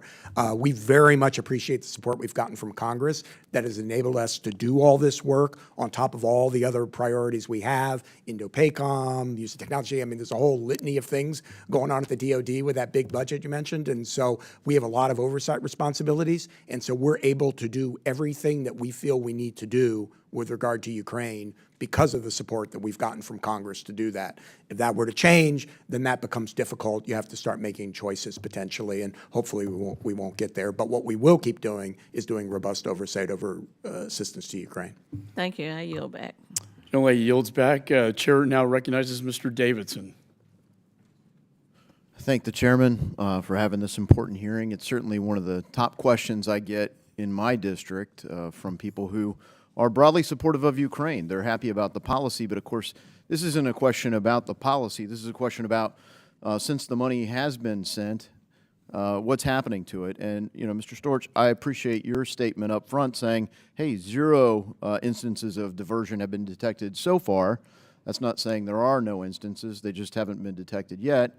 Ms. Angarella, have there been any instances detected in your investigations yet? No, as of today, sitting here, our work that we've substantiated and reports that we've reviewed, we have not seen instances of that. But I would say this is the early stages, so Yep. we are. Thank you. I understand that. And Ms. Shaw, any in your case so far? Our completed work has not substantiated any allegations of diversion. Yeah, thank you for that. Ms. Shaw, well, let me just say this. Early on, we didn't detect much in Afghanistan either, and we created an office for the special investigator for Afghanistan. Are there instances where there are voids where that added value there? Would we benefit from the same kind of approach here in Ukraine? I guess why or why not? Thank you for that question. I think the model that we've developed between our OIGs and the other government accountability organizations that we work with on the working group is an excellent model to address this really cross-cutting interagency oversight work. It's a collaborative model that we've used in other contexts, so we know it's sort of tried and true. It's been pressure tested, but we're deploying it in this context, and I think it's been very effective. And so to add another layer into that would potentially actually result in a redundant mandate, duplicative costs, duplication of effort. I think as an IG concerned with efficiency. Yeah, I understand, except that that actually worked, and we weren't getting results until we did that. We weren't finding anything. Not saying people weren't looking, but we found a lot once we created the Special Inspector General for Afghanistan. Ms. Shaw, you broke the buckets down into three. You said security, non-security, and management and operations. Is that right? Yes. Okay. One of the questions I've had from constituents, which bucket of funds is paying for pensions for Ukrainian government workers and employees and citizens? Which U.S. dollars are paying for Ukrainian pensions? That would fall under the bucket of non-security assistance that's going out Non-security. as direct financial support primarily. Okay, so how do we audit that? Is the Ukrainian government effective in saying, yeah, we're only spending this much money? How's that not just paying Ukrainian government officials that go shopping in Paris or whatnot? So if I may, I would actually defer to Nicole. USAID OIG has purview over the direct financial support, and I'm sure she'd be happy to answer your question. Thank you. Sure, thank you. One of the techniques that I've mentioned previously is the reimbursement. So the money that is going through the World Bank to the government of Ukraine is being done on an expenditure, a reimbursement basis. So after the expenses are incurred, then receipts or signed, authorization saying that this is what the money was used for is being submitted before Yeah, but the how do funds you are validate dispersed. that? I mean, they could give you a bill and say, yeah, we had $100 million this month. Here's a receipt. So that's where What some. do they do with the $100 million? Yep, so that's where the different levels of oversight are in the system right now, which is the first being the Ministry of Finance within the government of Ukraine, certifying those expenditures when they submit them to the World Bank. The second line is the World Bank So they promise. with expenditures and submitting the report. All right. And of course, look, not saying that they're not being honest, but they don't have a lot of incentive to be honest. And we know there's some countries have problems. Even in our own country, people aren't always honest. And in Ukraine, we've had, they have one of the highest instances of, I guess, corruption reported in world indexes, right? So of countries we're allied with, they're one of the more corrupt countries. And so just promising, I think, might not be a sufficient control.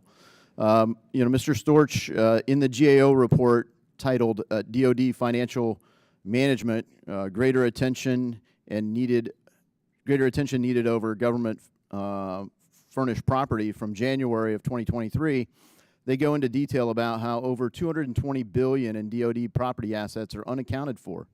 First, are the same people overseeing the Ukraine asset management? And if so, how can they be trusted given this report? They already can't account for $200+ billion in America. So our office has been very engaged with DOD to do a variety of oversight, looking at their management of So they're the same finances. people, same tools to get back? And as I mentioned in my opening statement, we did a couple of management advisories just last year, looking particularly at the way in which the systems work and the way the accounting is done with regard to the supplemental appropriations to Ukraine. We've followed up on those to see there has been progress made, but we're going to continue to follow up to ensure that the money is being accounted for. All right, let's hope we can pass an audit this year. Thanks, and I yield. Gentleman yields back. Chair recognizes Mr. Liu. Thank you, Chairman McCall and Ranking Member Meeks. I'd like to first thank all three of you for your public service and your critical work. And I will begin with Inspector General Shaw. So 2 days ago, all of you released this report, Joint Oversight of the Ukraine Response, correct? Yes, that's correct. Okay. And in this joint report of all three Inspector Generals, on the very first page, you say, our offices have made oversight of Ukraine response a top priority. You stand by that statement? I absolutely do. Okay. In this report, you also write, OIG investigations resulting from these and other allegations have not yet substantiated significant waste, fraud, or abuse. You stand by that statement? Yes, we do. Okay. So, Inspector General Argarella, I'm going to ask you the same exact questions. You signed on and produced this comprehensive report? Yes. Okay. By the way, it's very well written. It has appendixes. It talks about ongoing projects and planned projects. You stand by the statement that oversight of the Ukraine response is a top priority, correct? I do. As well as a statement that you found the allegations have not yet substantiated significant waste, fraud, or abuse, correct? I do. All right. Inspector General Storch, I'm going to ask you the same question.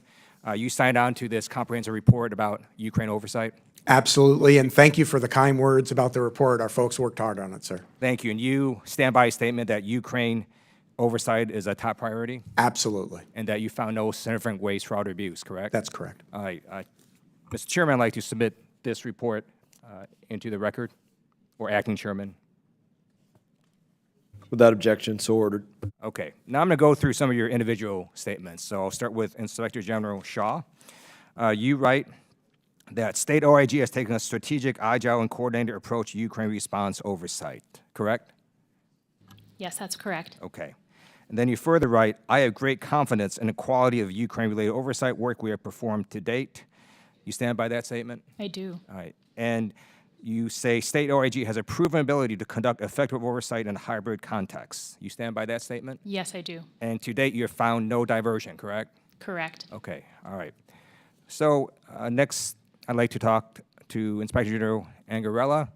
You state that in previous testimony today that you've not identified any fraud or misuse. Is that correct so far?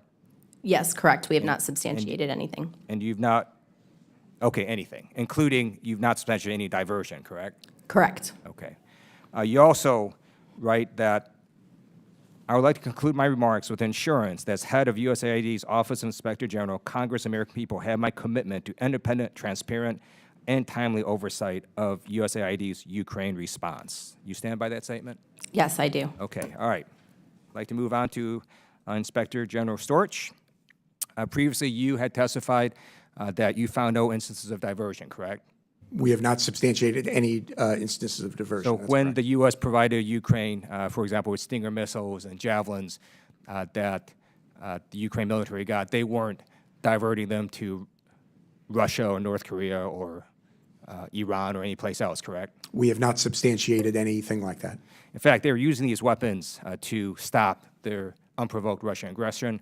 In fact, the Ukrainians have been paying for this equipment with their blood. I also like to point out that you had, in addition to saying there was no diversion, that you have had agile reporting and had extraordinary cooperation and its extraordinary effort with all of your other OIG partners. Is that correct? Absolutely. Okay. All right. So I don't really know why we're holding this hearing. I mean, they literally, these OIG inspectors literally sent out a report 2 days ago that answers pretty much every question at this hearing. I submit we're done here. I think we should talk about more important issues, like how do we make sure other countries don't give additional assistance to Russia? How do we make sure Ukraine has the longer range weapons they need to win this war? How do we make sure Ukraine has the air assets it needs to win this war? So instead of trying to respond to false right-wing talking points, by the way, this hearing totally demolished the right-wing false talking point that somehow there has been effective oversight. Not only has there been effective oversight, it's also shown that there's been no diversion and no significant waste, fraud, and abuse. Thank you for your public service. I yield back. I thank the gentleman. We have oversight so we can make sure we trust but verify, and so we will continue the hearing despite the objection. The chair now recognizes the gentleman from South Carolina, Mr. Wilson. Thank you, Chairman Brian Mast and Ranking Member Greg Meeks. And we're grateful for the service of the witnesses. The people of Ukraine are under existential threat. Putin had a treatise that he published in Kremlin.com that Ukraine, the people of Ukraine, don't exist. And that was August 2021. With the war criminal Putin at hand, I'm grateful for the opportunity to highlight the robust oversight mechanisms that are already in place. In fact, there are 64 ongoing or planned audits and reports, which should be reassuring to the American taxpayers. Additionally, it's significant that we have 4 countries that are actually providing more aid as percent of GDP than the United States. In fact, we have a number of countries almost equal to the contribution by way of GDP, and that would include Bulgaria, Norway, Czech Republic, Canada, the United Kingdom, over and over again, we have so many countries, Estonia, Latvia, Lithuania, and Poland ahead. So America is not alone. There are countries that understand that truly we are in a existential threat to ourselves, and that is that we have the global war on terrorism of 9/11, which continues. And with the open southern border, I'm concerned there are more risks today than ever before for American families. Additionally, I believe that we have worldwide competition between democracies with rule of law being opposed by authoritarians by rule of gun. And we see that with the mass murder that Putin's conducting today in Ukraine. We see this with the Chinese Communist Party threatening the people of Taiwan. We see this with the regime in Tehran threatening death to Israel, death to America. And as they develop a nuclear capability, they really mean it. And so it's so important that we all work together for peace through strength. And that's why I'm grateful for an extraordinary op-ed that Ambassador Governor Nikki Haley provided on March the 20th, which indicates clearly China wins if Russia conquers Ukraine. So what you're doing is so important, reassuring the taxpayers. And with that, for our witnesses, for each of you, Ukrainians have every reason to make sure that American aid and military supplies are used correctly, not just because if it's abused, the aid would likely not continue, but because American aid is saving lives. It's saving the lives of Ukrainian civilians, women, and children. It is preventing the country by being overrun by war criminal Putin. I believe that if there were abuse of American aid, that sadly that would help Putin, and that's not a good way to be popular, obviously, hopefully, in Ukraine. So what attitudes, as y'all have visited with the people in Ukraine, what is the level of care that you see for American aid? So I'm happy to start. When we were over in Kyiv, everyone with whom we met, up to the Prime Minister, the Minister of Defense, the Minister of Finance, the Prosecutor General, everyone expressed an understanding of the importance of transparency and the importance of addressing corruption, and I think a realization that, first of all, they need to do that to save their country. They're in a war.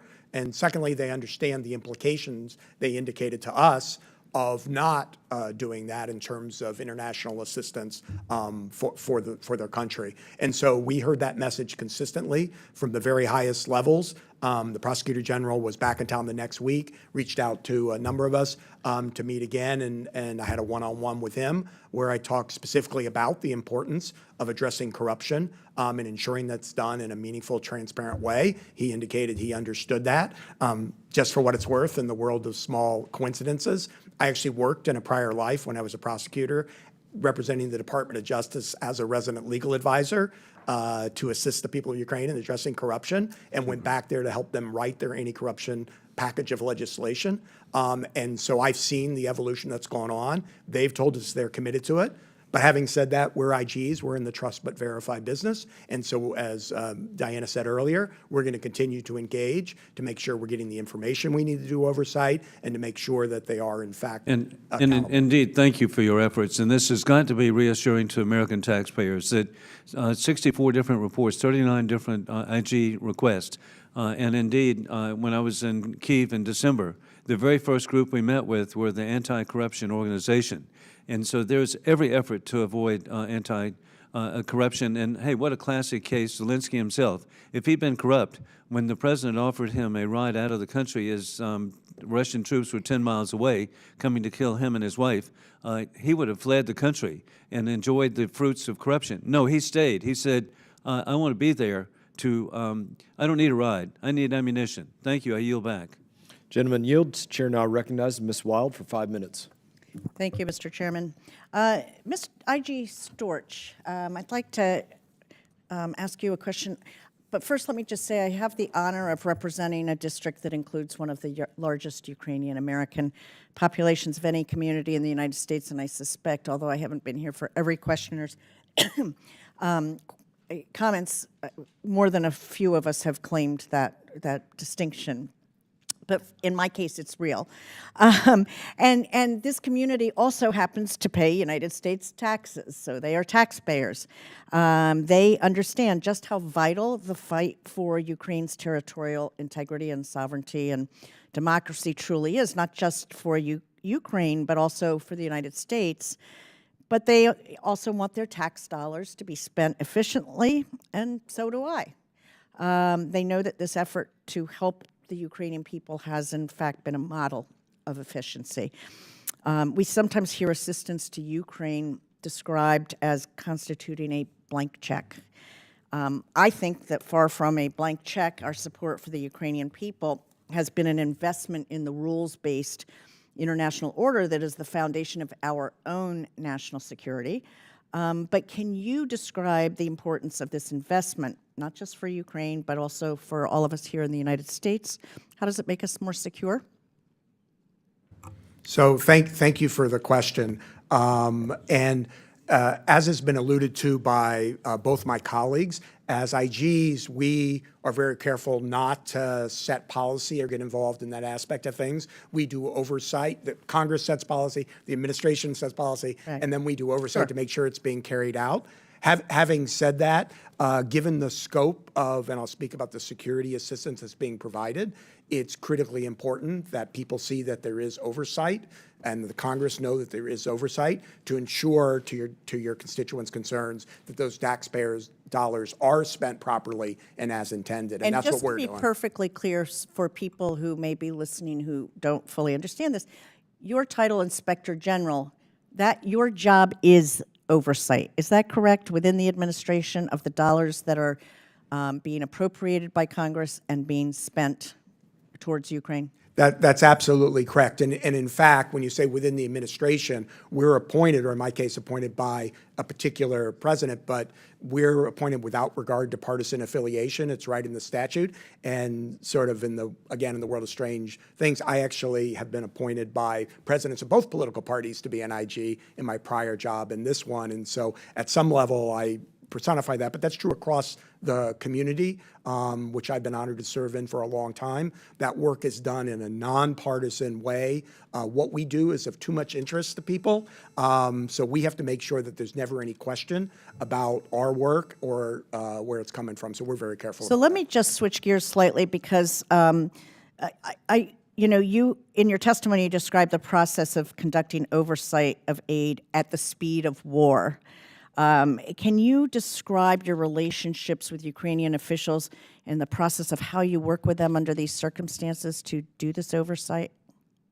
Sure. So as has been, thank you for the question. As has been testified to previously, that's still in the early stages, I would say, but we've gotten good responses and we're working to develop those relationships, building on the existing relationships we have in the region, both through the embassy and otherwise. And so we do have, good relationships that we've been developing, and we're looking forward to continuing those, particularly, as was mentioned, by the ability to put people in country, so that looking to the future, we're there at the embassy, developing those relationships, meeting with counterparts in the Ukrainian government and elsewhere on an ongoing basis when we do this. So let me just ask you this. Have you encountered any obstruction, concealment? Do you have any concerns about that have arisen in your oversight capacity in terms of the relationship with Ukraine and how the money is being used? So we have not encountered any such problems at all. As was mentioned in our relationships within the United States, we've gotten great support within the DoD. I think they also understand the importance of this, and we appreciate that. And with the Ukrainians, we've not encountered any problems at that time. Though again, we're going to keep moving forward, and we're going to hold them to that. Thank you very much. I yield back. Gentlelady yields. The chair now recognizes Mr. Waltz from Florida for 5 minutes. Thank you, Mr. Chairman. Ms. Angarella, you, in your July of last year, 2022 advisory notice, you mentioned that USAID planned to provide direct cash assistance to Ukrainians for humanitarian needs. You also noted that cash assistance comes with inherent risks. I think that's a pretty obvious statement, particularly in a country that's 120th in the world on the transparency scale, because it's highly fungible, difficult to track. So, we were talking about wartime aid. My colleague was just talking about wartime aid. Talk to me about how the dissemination of U.S. funds through direct cash assistance to Ukraine has differed within USAID and what lessons you've learned from direct cash assistance to Afghanistan. Sure, thank you for that question. The financial assistance through USAID is being provided in two ways, the majority of which is being provided in the direct budget support through the World Bank. Through the World Bank, right. Yes, and Got it. so those are the funds that are being transferred to the World Bank into 3 trust funds, and the World Bank as the trustee then disperses those on a reimbursement basis. The second area with significantly less money is in the humanitarian assistance portfolio. How much money? Right date? now, there's in total humanitarian assistance portfolio, $1.4 billion. That's not all cash assistance through humanitarian assistance. There is a large portion, I'd have to get back to you on the specific number, that is going as either in-kind humanitarian assistance or cash to citizens in need in Ukraine. How do you for food. oversee the disbursement of cash in a war zone? So what we do is we partner and we have the oversight authority for the either contractors or in this case, some of the UN organizations and USAID contractors that are doing the work. So we have authority to oversee the Are they disbursements. contracted firms, Ukrainian firms? No. They're They're third-party non. Most of these are non NGOs that USAID has longstanding relationships with, and we as the IG have longstanding relationships with them and regularly interact with them. So some of the 20 fraud awareness briefings that I mentioned, and the 1,000 people that our investigators have gone and done fraud awareness briefings for. How many USAID employees from OIG or otherwise are in Ukraine? Right now, my understanding is USAID, the agency, has 7 employees working specific And direct there's a hires. cap on the number of personnel at the embassy, correct? Correct. And we would have no. Would you be able to, and would you want to, I would hope, send more direct U.S. government personnel to both oversee the contractors and directly oversee the aid, if allowed? Absolutely. And How many that's- more would you send? Right now, we've requested at a minimum to have 2 law enforcement criminal investigators. We actually had 2 that were able to go TDY this week to build those relationships. Are these the 7 that you do have, which I would postulate is a pittance compared to one of the largest humanitarian, direct budget, and military aid programs, probably the largest since World War II, yet we have self-capped, the White House has capped, the number of people that we can have there from the U.S. government and from the IGs. Is that correct? Yeah, that's correct. And those, just to clarify, those 7 direct hire staff are for USAID, the agency, not the IG. They're not dedicated. You have oversight no IG positions. personnel permanently stationed in Ukraine? Correct. Would you like to? Yes, and We we would are like you to. actively pursuing that. Why are you being told you can't? We have not been told that we cannot. We've received support from, this is a State Department process, so when we were in Kyiv in January, we received support from Ambassador Brink and from the State Department, and we are now I going know the through- ambassador wants more. I asked her. Yes, so we are actively going through the State Department's process on getting those approved spots. Do the contractors, since you can't have direct folks there, do the contractors have direct access into the ministries, into their financial systems? The Deloitte contractors that are operating on behalf of USAID, my understanding is yes. Under the MOU, the bilateral MOU that USAID has with the government of Ukraine, Deloitte, USAID, and our staff would have direct access to those That's systems. reassuring. I think your efforts as IGs are reassuring. My message to, and please take this back to both aid and state, is that there is a direct correlation to continued domestic support to your ability to be able to get in theater and do your job. And we cannot artificially constrain ourselves and provide all of this aid, but then not allow you to go provide appropriate oversight. And I hope we learn the lessons from Afghanistan. Thank you, Mr. Chairman. I yield my time. The gentleman yields. The chair now recognizes Mr. Schneider for 5 minutes. Thank you, Mr. Chairman. I want to thank our witnesses today. I speak for my district, our country. We're grateful for your work, impressed by your personal commitment to what you do, but also by the breadth and depth of your organizations and all the people who are doing the vitally important efforts to make sure that we're overseeing the aid that we're sending to Ukraine. I'm going to start with some questions that are maybe kind of basic, but just to help my understanding, help me explain it to my constituents. You've established this Ukraine Oversight Interagency Working Group, and I think I'm paraphrasing or maybe quoting some of what you said. I see three objectives. One, make sure aid is going where it's intended. Two, make sure aid is being used as it's intended. And three, that U.S. goals and objectives are being achieved or on their way to being achieved. Is that a fair description, or should I expand on that? I think that's fair. Okay. Let me take it from a different angle, again, just to describe it, is the things that you all look for include fraud, waste, and abuse, obviously. I've heard and read in your statements corruption and collusion, whether it's collusive bidding, whatever, diversion, misallocation, misuse or misapplication of what's being sent. Are those the things that we're looking at? Yes, among others. What would be some of the others, just to make sure that I have them on my list? Well, I think an important aspect to our mission is efficiency and effectiveness. So, of course, we want to identify fraud, waste, abuse, diversion, things of that nature. But we're also here to try to help the U.S. government operate more efficiently and effectively. And so I think that's an important aspect as well. Okay. Anything else I should add? Or? I would also add misconduct. So from USAID's perspective, in addition to misconduct of personnel in the U.S. government sphere, we are also looking at misconduct on behalf of people employed by the NGOs or UN partners that are implementing USAID programming. Okay. Going back to what I was talking before, especially the third goal, measuring progress against goals and objectives. The reports, and I will go and read them in more detail. Have you identified that? And I suspect we can't talk in an open forum about the specific goals and objectives we have for the aid in detail, but measuring our progress towards that, how are you set up to do that specifically?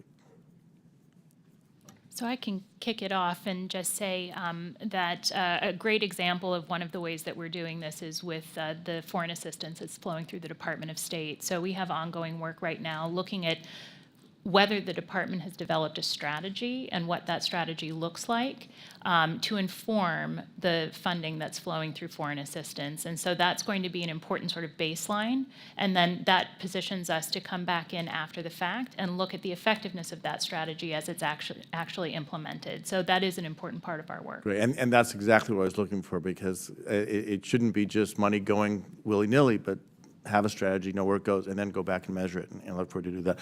Let me shift gears a little bit. Can I just add? Please. I was just going to add another example that may help. So in all our work, as I said before, we don't set policy, right? That's up to others. But we look to see if the efforts of the departments and agencies we oversee are achieving the desired policy, and are there ways to be more effective in doing that. So a great example of an ongoing project we have right now, which is it goes right to this, is validating the requests for assistance from Ukraine. So we're looking to see whether controls are in place within the DoD to, when they get this demand signal for a particular type of military assistance, how is that being validated? Then how is that being coordinated with partners to a point we've talked about before? And then a third part, which we may end up splitting off to try to be more agile in our reporting, is how is that being sourced within DoD? When the Americans are going to supply it, how does that need get met? And so we're looking to see, are the controls in place to do that efficiently, effectively, and as we've talked about before, at the speed of war. Great point. I think that's where I was going with this. It's important for us to understand not just that we've watched and made sure money was spent as intended, that there was no corruption, collusion, et cetera, but that we are truly achieving our goals and that our strategy was up in the first place.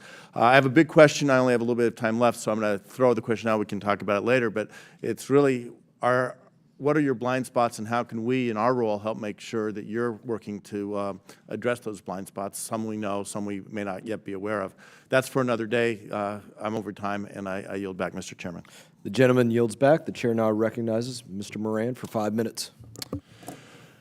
Thank you all for being here today. I first want to say that your role is absolutely critical, as you know, but publicly, let me just state, it's imperative that the role that you're providing to the American people is fulfilled to the greatest extent possible, because it is, in fact, taxpayer money, U.S. taxpayer money, that's going abroad for a number of items that otherwise could be used here. I want to communicate to you some things from my district. I come from Northeast Texas, and I want to mention 5 specific concerns, and there's a lot of concerns out of my district and my constituents, but 5 in particular I want to mention here today that I want you to keep in the back of your mind, because as we go through this process, I need to be able to say to my constituents, we are addressing your concerns. It's important for me to do that.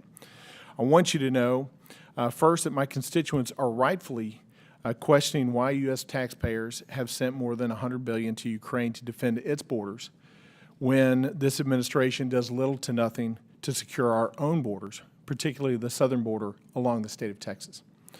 Second, my constituents rightfully question why U.S. taxpayers are contributing billions of dollars to support pension and retirement plans for Ukrainian officials, when our own Social Security Trust Fund is going broke and we have other needs here abroad, domestically. Third, my constituents rightfully question whether our own military readiness is being compromised by the fact that we're sending billions of dollars overseas, and whether or not it's taking a back seat to the military assistance provided to Ukraine. Fourth, my constituents are rightfully concerned about potential widespread waste, fraud, and abuse of monies expended.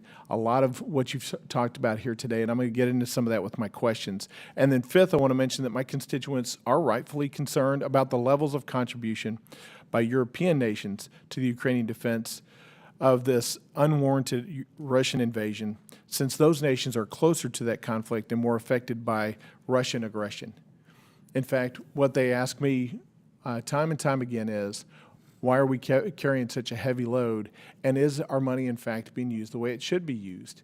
And why aren't we using it for priorities here in America?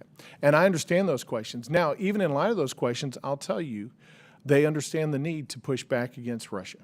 They understand the need to ensure that this unwarranted, uninvited invasion by Russia into Ukraine needs to be defended and repelled.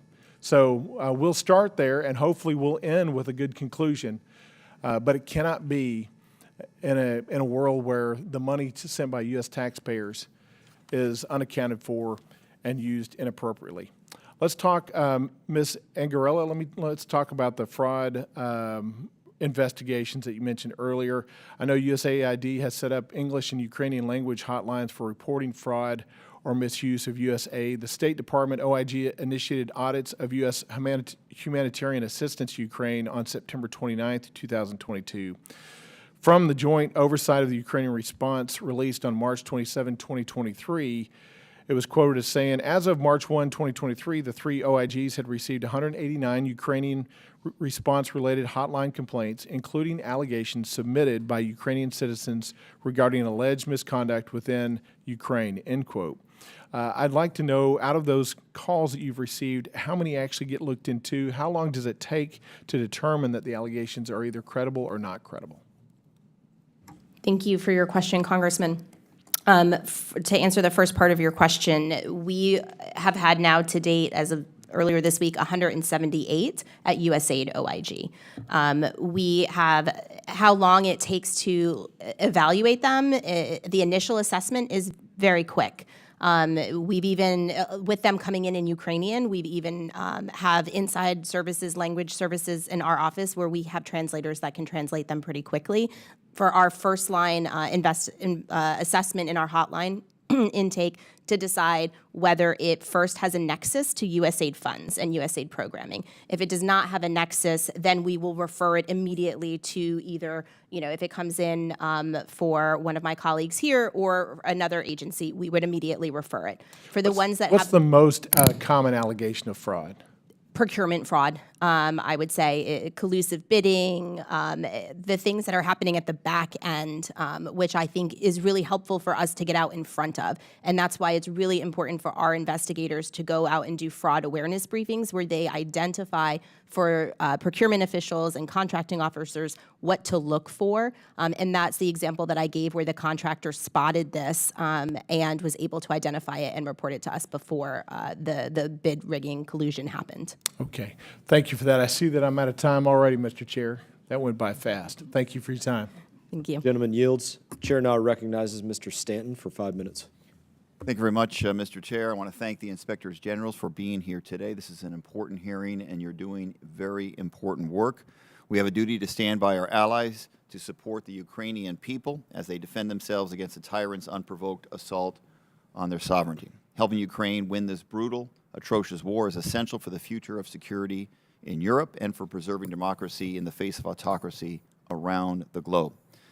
But this committee also has a duty to the American taxpayer to make sure that every single dollar of assistance is spent the way Congress intended, that every single person and every single weapon, sent to aid Ukraine, every single weapon is properly accounted for and does not fall into the hands of bad actors. Now, Congress and the Biden administration built in extensive oversight mechanisms for that very purpose, including the fact that Congress, number one, voted overwhelmingly to require a monthly update to Congress on U.S. security assistance provided to Ukraine. Two, your work with our allies to track all weapon systems before they leave the U.S. and once they are in Ukraine. This includes on-site inspections, which restarted in October.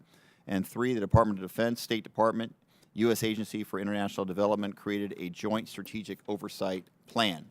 The oversight activities done as part of this plan found that all direct financial aid given to the Ukrainian government was in line with congressional requirements and federal control standards, and that the various United States government's oversight offices, more than 17, are working together to provide comprehensive oversight and regular updates to the American people.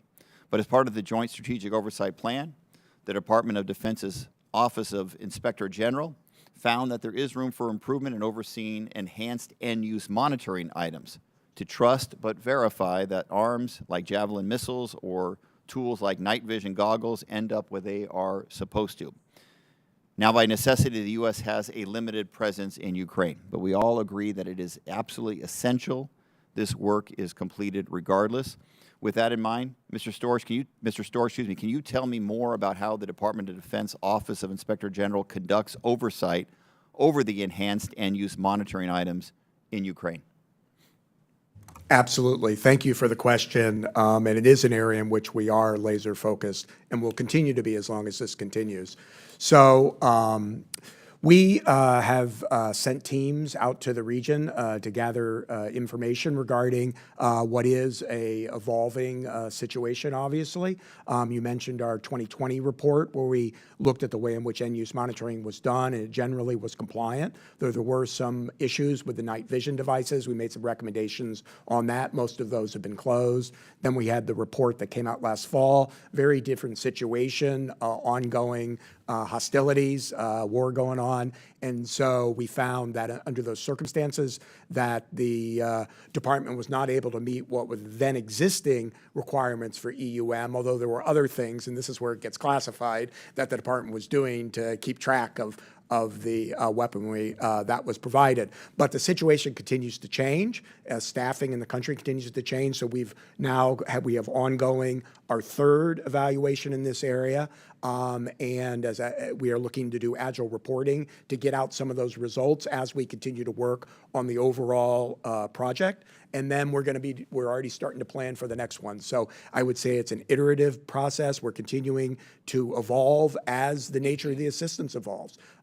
We have also, I would say, been able to use the lessons that we learned during COVID, frankly, in terms of how to do some of the remote type of oversight, as we all throughout the world had to learn to do things a little bit differently, right? And so we've been able to apply some of that to our work. And then looking to the future, as has been testified to, we believe it would be helpful to have people posted in country, and we have also engaged the process to start that ball rolling so that we're able to have people in country are able to interact on a regular basis, both with our American military folks in country and with the Ukrainians to make sure that the end use monitoring is done. So it's ongoing, it's evolving, and it's robust. Thank you. And on the issue of staffing, Ms. Shaw, there was only a limited number of civilians allowed at the U.S. Embassy in Kyiv.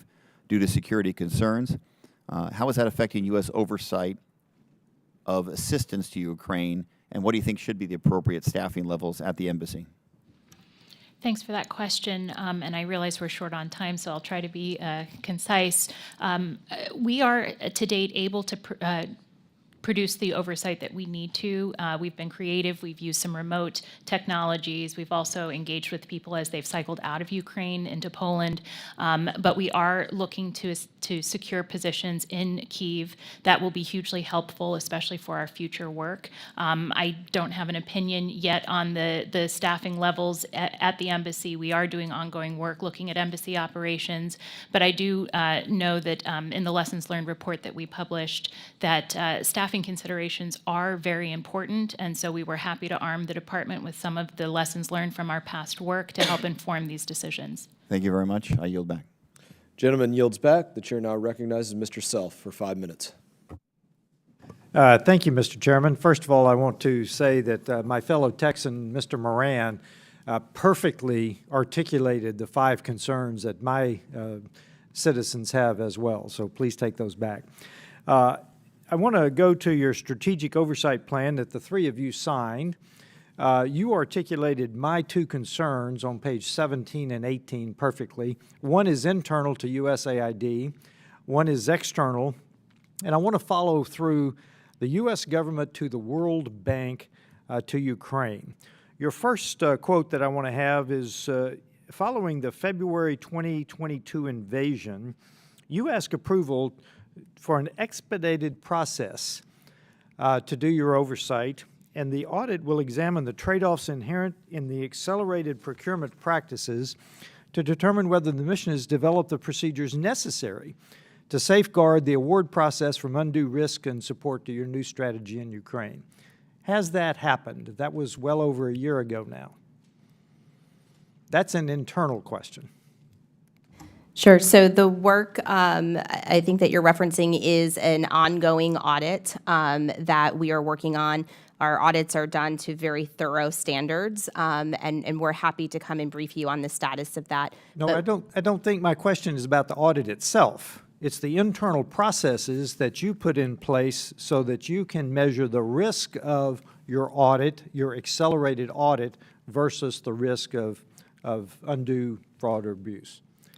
Sure. So I'm asking about your internal processes, not the audit itself. Yes, so our internal process, what we've done to respond to this new portfolio of work that came to light after the February invasion, is to staff up quickly. And we are doing that in order to look at the agency, USAID, the agency's expedited procurement. So the expedited procurement processes that were approved by the administrator for USAID at the start of the war, which allowed them to reprogram money in Ukraine, because USAID was already programming in Ukraine before the invasion. Right. So the expedited procedures are for USAID internally, and then what we as the OIG will do is to assess whether how well they did that, and did they stick to internal controls and risk mitigation strategies when they repurpose that money. So what's your analysis of it? It's been over a year. So some of the funding, I think, took longer, depending on the amount of money. And so one of our audits, it's encompassed in several of our ongoing audits right now, in the humanitarian assistance sector, in the energy sector, and in agriculture. So none of those reports have been issued to date. They are ongoing. Some are planned. But again, you're talking about the audits themselves.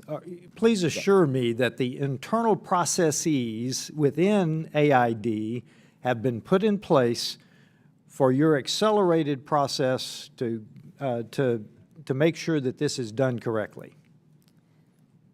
I think 2 things are sort of being conflated here. One is the USAID, the agency's accelerated procurement actions, and then the second is USAID IG's oversight of those. And what we are doing as USAID OIG is looking at those to make sure that they were done according to USAID's internal plans and procedures. Again, I asked, were they? That's the assurance I'm looking for. So as of right now, it's over a year. Yes, as of right now, that work is not complete. So unfortunately, I can't give you an assurance today without that work being complete, but as soon as it is, we're happy to do that. Okay, I have 1 minute left. Let's talk about the World Bank. Your very next paragraph was perfect. Multinational institutions like the World Bank, where U.S. donations will merge with funding streams from other international donors, has the potential to reduce transparency and oversight of your contributions. Have you assure me that the World Bank, because I'm very concerned, because the World Bank is independent of U.S. government. So we are sending our contributions through the World Bank, I understand. They are then merged with other donations to Ukraine. Have you audited the World Bank? So to be clear, the USAID OIG doesn't have jurisdiction or authority to audit the World Bank. Okay. But we have access to all of those reports that are being provided to USAID, the agency, and as an independent monitor and experts, we are assessing those reports as they come in. And if we see indicators of fraud that would warrant a deeper dive from an independent perspective that our agency provides, we will do that deeper dive. To date, we have not seen any significant issues like that. Okay, I don't have time to get into it. I would also like for you to look at the deep relationships between Deloitte and the World Bank. And I yield back, Mr. Chairman. The gentleman yields back. The chair now recognizes Mr. Sherman for 5 minutes. Thank you. We've been talking about the level of aid that we provide compared to other countries. I think this is a good investment in America's security and in world security. That being said, we should be pushing on our European friends. We are doing more, even on we're doing more than Europe in total. We're doing more as a per capita, as Mr. Wilson pointed out, other than 4 countries. But keep in mind, Bulgaria doesn't have a fleet in the Pacific, in effect, defending Taiwan. Lithuania doesn't have a responsibility to fight ISIS in Syria. And so if Europeans should be spending, I think, more on this. And in general, we understate when we report to the American people and when we tell our European friends how much we're spending on national security by deliberately not including veterans' costs. And the veterans' benefits are part of how we compensate our troops. Under generally accepted accounting principles, that's certainly a cost of our defense. I now want to focus on this idea that we should have a certified audit of what defense articles we're providing Ukraine. I watch a lot of World War II movies, and they're pretty similar.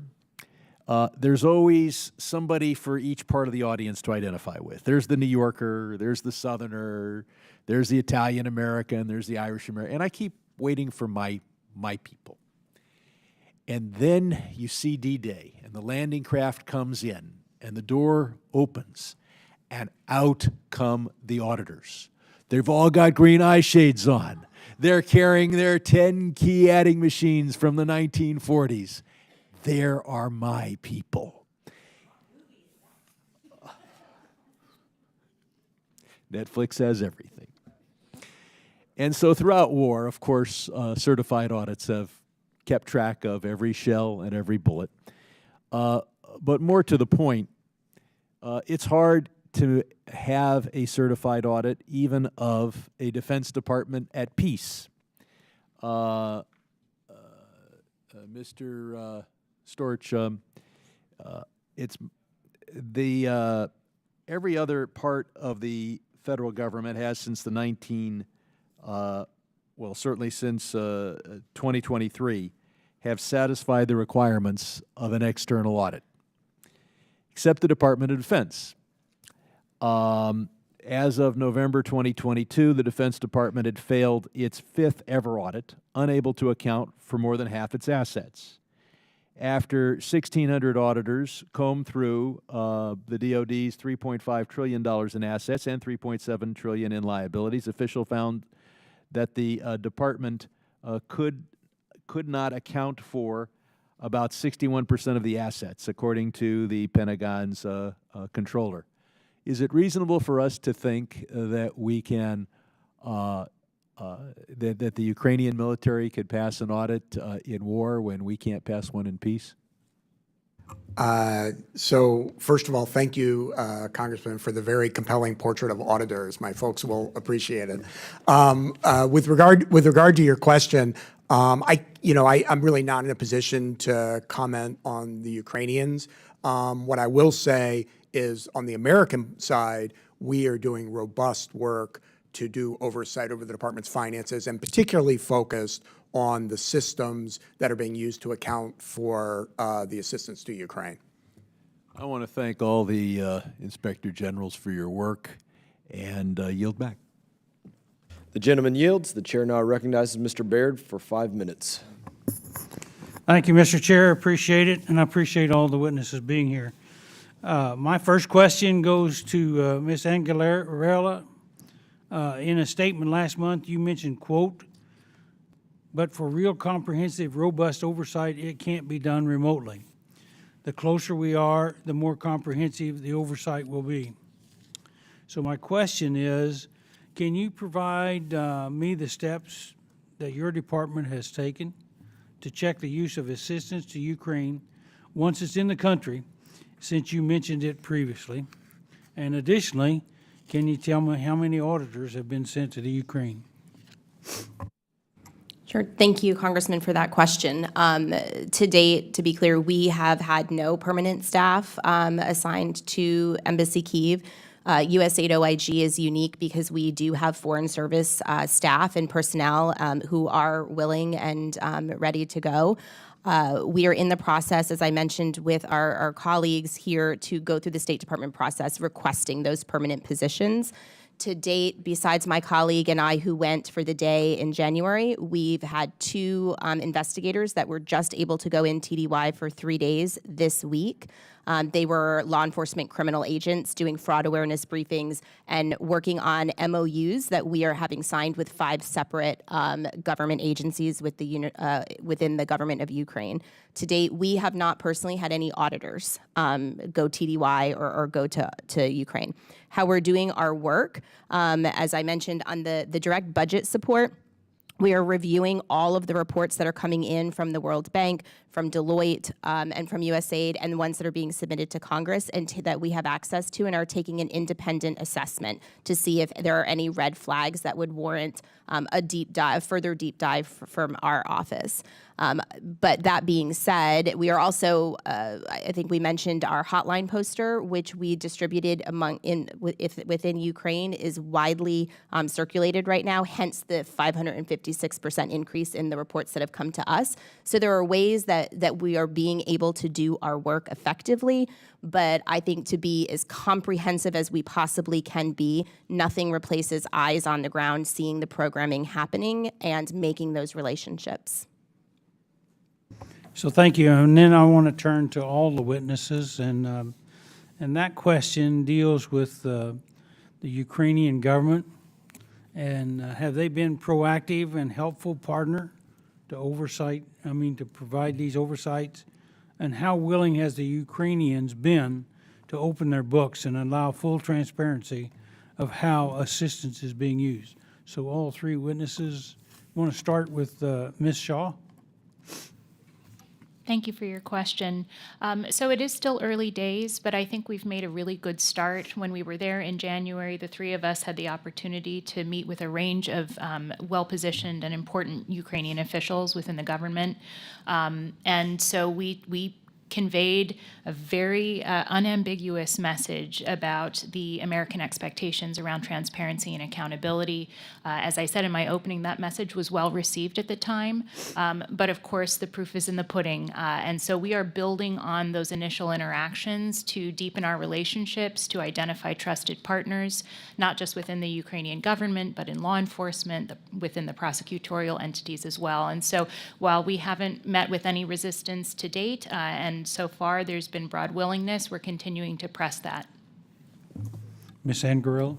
Yeah, I would echo all of that and say that to date, our office is in the process and have received commitments and in some instances are sharing drafts of an MOU with the Prosecutor General, with NABU, with SAPA, which is the Special Prosecutor for Anti-Corruption, with the Ministry of Finance, with the Economic Security Bureau, and with the Ministry of Infrastructure. So those are all tangible MOUs that are in the works right now between my office and these government entities.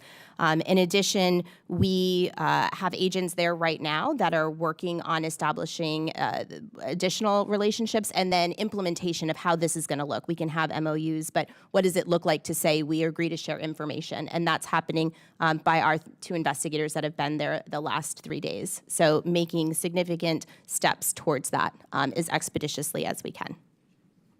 And I see the limited time. I'd echo all of that. And I suppose the other thing I'd add is that we're working very closely together on this as well.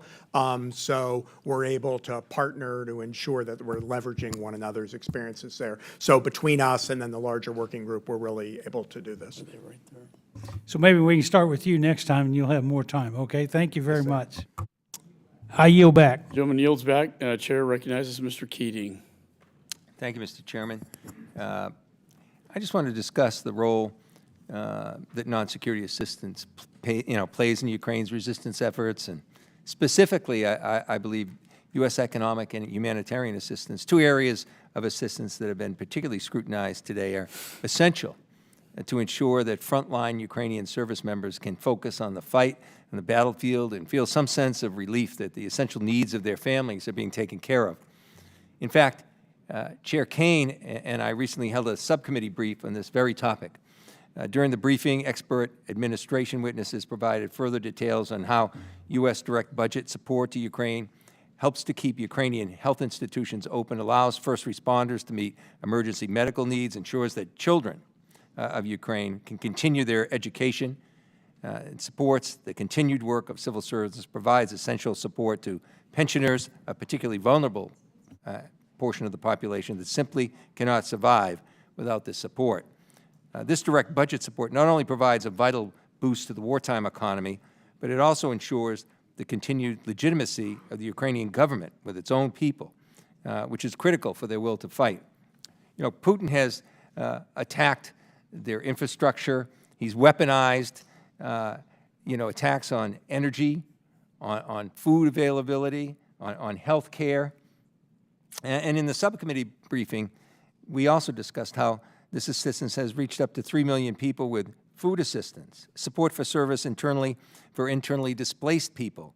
It's kept the lights on in Ukraine. It's provided safe drinking water for 5.6 million people and distributed life-saving health care supplies to 4.2 million people, just to name a few examples of what's been done. In short, I said during that briefing that while U.S. and NATO military assistance has been indispensable, I believe U.S. economic and humanitarian support are equally necessary to guarantee Ukraine's wins in this war are reachable, and also to secure the future after the wartime hopefully resolves itself quickly.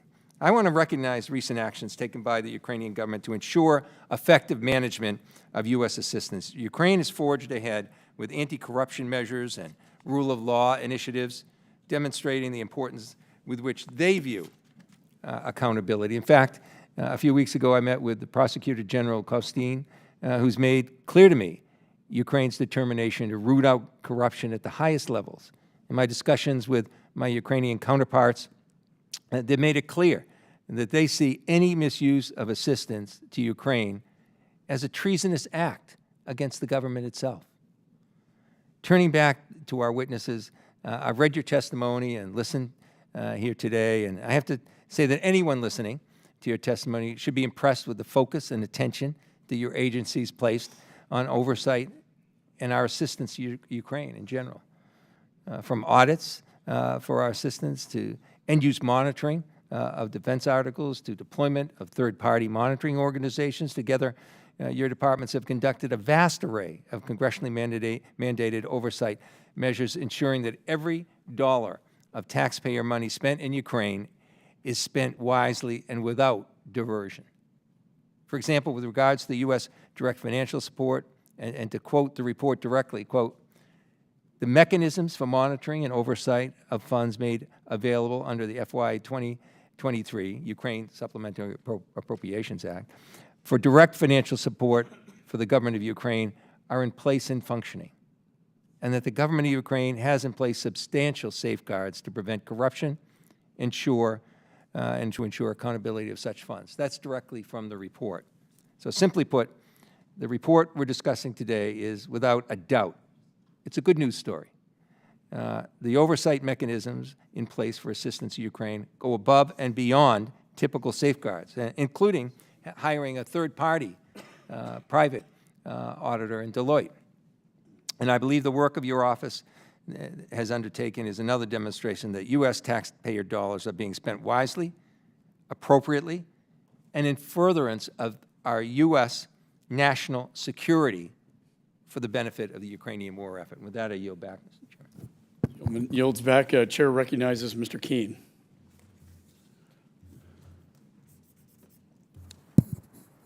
Thank you, Mr. Chairman. I'd like to thank all three of our witnesses for being here with us today and for the important work that they do. As the chairman of the Subcommittee on Europe for the 118th Congress, I share Chairman McCall's sentiments that while military, humanitarian, and budgetary support for Ukraine is crucial as they are embroiled in this conflict, we must have oversight. Like the chairman, I believe that we do not conduct this oversight with the intent to undermine or to question the importance of this funding to support Ukraine. In fact, it's just the opposite. We intend for our oversight efforts to incentivize this administration and our Ukrainian partners to use these funds with the highest degree of effectiveness and efficiency. Congress has appropriated over $113 billion to respond to Russia's war in Ukraine, and the American people deserve to know how the substantial sum of taxpayer dollars is being spent. I cannot overstate how important transparency and accountability are for the support to continue. I am the first official function that I held as chair of the Europe Subcommittee was a briefing by state and the USAID for members of the subcommittee, and it was a briefing on the oversight efforts and direct budgetary support for Ukraine. To echo my opening statement from that event, to your knowledge, that as the three principal inspector generals, have the departments and the agencies that you oversee cooperated in good faith in your oversight efforts? Yes, from USAID's perspective, yes. True also for State Department. And for the Department of Defense, yes, absolutely. And they have responded in a timely fashion to your request for information. And what about the Ukrainian government officials? Yes to all of those questions. Yes. The same. Okay. To all the, I'm encouraged to hear there have been no significant cases of corruption involving U.S. assistance to date. However, I also wanted to make sure that the U.S. is ready to respond in case any instances of corruption were to be exposed. To all the witnesses before us today, what roles do the investigative branches of your offices have in the oversight efforts, and are they ready to respond to reports of waste, fraud, or abuse involving U.S. assistance, and what would that response look like? So I can start just speaking about the Department of Defense Inspector General. We have the Defense Criminal Investigative Service, which has decades of experience investigating cases in wartime situations all around the world. We have agents who are forward deployed in the region who have robust relationships with people in country and people, law enforcement and others around the world that we're able to leverage to do those investigations. As we receive allegations, we look into them, and we'll take whatever investigative steps are necessary, and we'll determine what the results are. Thank you. From USAID's perspective, I would echo all of those things and say further that our investigators are used to working in non-permissive environments and where there might not be direct jurisdiction for the U.S. government. So when we have jurisdiction, we'll pursue every criminal, civil, and administrative remedy possible, and those are not mutually exclusive of each other. We can pursue several at the same time. Our office has creatively used suspension and debarment of UN officials this past year for officials that we don't have jurisdiction of, we can't arrest ourselves, but we can use suspension and debarment as a tool to keep these bad actors from showing up in other UN programs or other NGOs. Additionally, we will work with local government and prosecutorial bodies within the government of Ukraine where we can. And previous work that we had in this area, we coordinated with the government of Ukraine and extradited somebody who had committed fraud against USAID programs, not a Ukrainian, but they were in Ukraine, and we successfully worked with them to extradite them to the United States and prosecute them successfully here. So our office has this experience, and we are ready to do it if allegations of fraud come in. Thank you. Ms. Shaw? And I'll echo everything that my colleagues have said, and just note that we are being both proactive and reactive. So short answer to your question is yes, we are absolutely ready, and that's where some of the relationships that we're beginning to forge with Ukrainian officials and law enforcement and prosecutorial entities will be so important, because there are some bad actors that we may not be able to reach on our own. But we're also being very proactive, and that's important to get out ahead of issues. We don't want to just clean up messes. We'd like to try to keep them from happening if at all possible. And so the fraud awareness that we're doing now is going to be critically important to that, making sure that people understand how to report fraud. So all of those things are already happening and really position us very well to act when the time comes.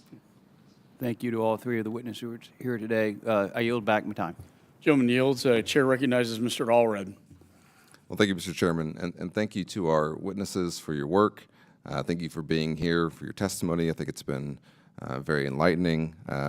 I certainly agree with the chairman's statement that he said when he was following his trip to Ukraine earlier around there being no significant acts of fraud or misuse involving U.S. assistance, and also the oversight that's been done, I think, is important. There are limits to that usefulness, and I do wonder, we on this committee held a markup this week on a resolution of inquiry to request another audit and transmit a huge amount of documents related to our support for Ukraine that I think was introduced by a member of this body who does not support our support for Ukraine. And so it does not go hand in hand that all oversight is productive, because it is also true that the Kremlin is watching closely the discussions that we have here. And any cracks in our support for Ukraine will be used against Ukraine. We want to make sure the dollars are spent wisely, but there are limitations to it. And I find some of the continued focus to try and find something where there is nothing to be disconcerting, and not in the pursuit of oversight, but perhaps in pursuit of something else. But I want to ask you about two things that I think at this point of the hearing maybe have not been discussed yet, which is very few things that are left. One is partner country oversight, and the other is training audits and how that operates. And so I just wondered, Mr. Storch, if you could discuss how you evaluate partner country oversight mechanisms as to what they're doing. How would you characterize our efforts in comparison to theirs, lessons that learn, maybe lessons they can learn from us? So thank you very much for the question. And if I can, with regard to the prefatory remarks, one of the things that we're able to do as IGs in each of our offices is bring sort of a methodology that we use to address all sorts of issues, right, and bring it to bear here. So when we go and we do audits and evaluations, we're using the same standards and methodologies we use in all sorts of other work to ensure that we're making findings and recommendations that are authoritative and really drive positive change. So with regard to partner countries, our remit is obviously focused on the Department of Defense, but we understand the Department of Defense isn't operating in a vacuum here, right? There are a lot of countries that are assisting Ukraine. So we're looking at issues where those intersections affect U.S. security assistance. So one that is an interesting project that's going on right now, and I think an important one, is looking at the way in which when the Ukrainians request assistance, how that is validated, but then how it's coordinated with partner countries. And how are the partner countries, how are we working with them to ensure, we, the United States, to ensure that that's being handled as efficiently as possible. So we have lots of relationships with oversight entities for partner countries, particularly on the investigative side, and then also the international audit organizations as well. But what we're trying to do is bring that and leverage it for the specific, Ukraine oversight mission. Would you say that we're helping them in their oversight efforts as well? Is that how you would characterize it, or is it that independent of, they do their own independent? I would say they do their own, but we engage. Yeah. State and USAID, would you agree with that?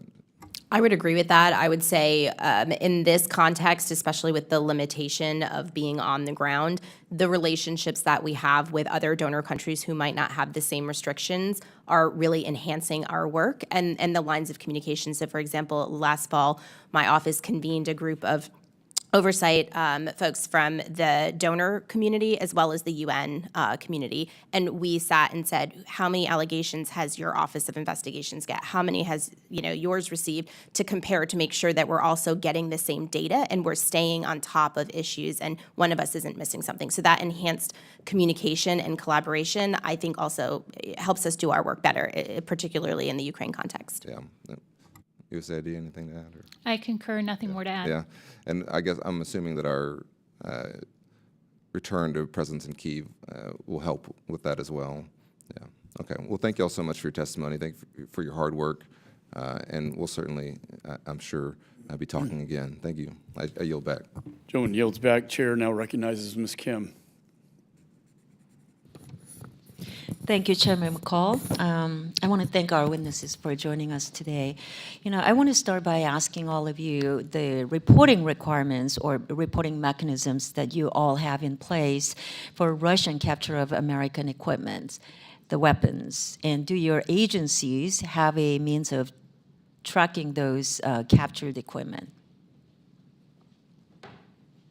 So, with regard to security assistance to Ukraine, when the weapons go in to the country, there are agreements as to how that's supposed to be tracked, and the Department of Defense has the responsibility to do this end-use monitoring we've talked about, or enhanced end-use monitoring, to ensure the accountability of the weaponry. What we do as OIGs is and as I've testified, it's a robust, ongoing series of work, and it's going to continue to be so because of the importance of the issue, to ensure that the Department of Defense is doing that work in compliance with applicable regulations, in doing it efficiently and effectively to make sure that there is that accountability for the weapons.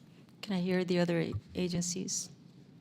Thank you for your question. So the Department of State has a much smaller role in end-use monitoring than the Department of Defense, but we do have a small piece of that, particularly on the front of civilian security assistance and direct commercial sales.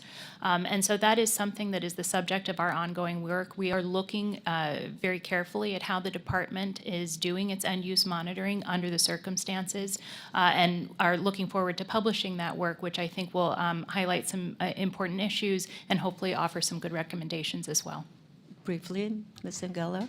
USAID is not doing end-use monitoring.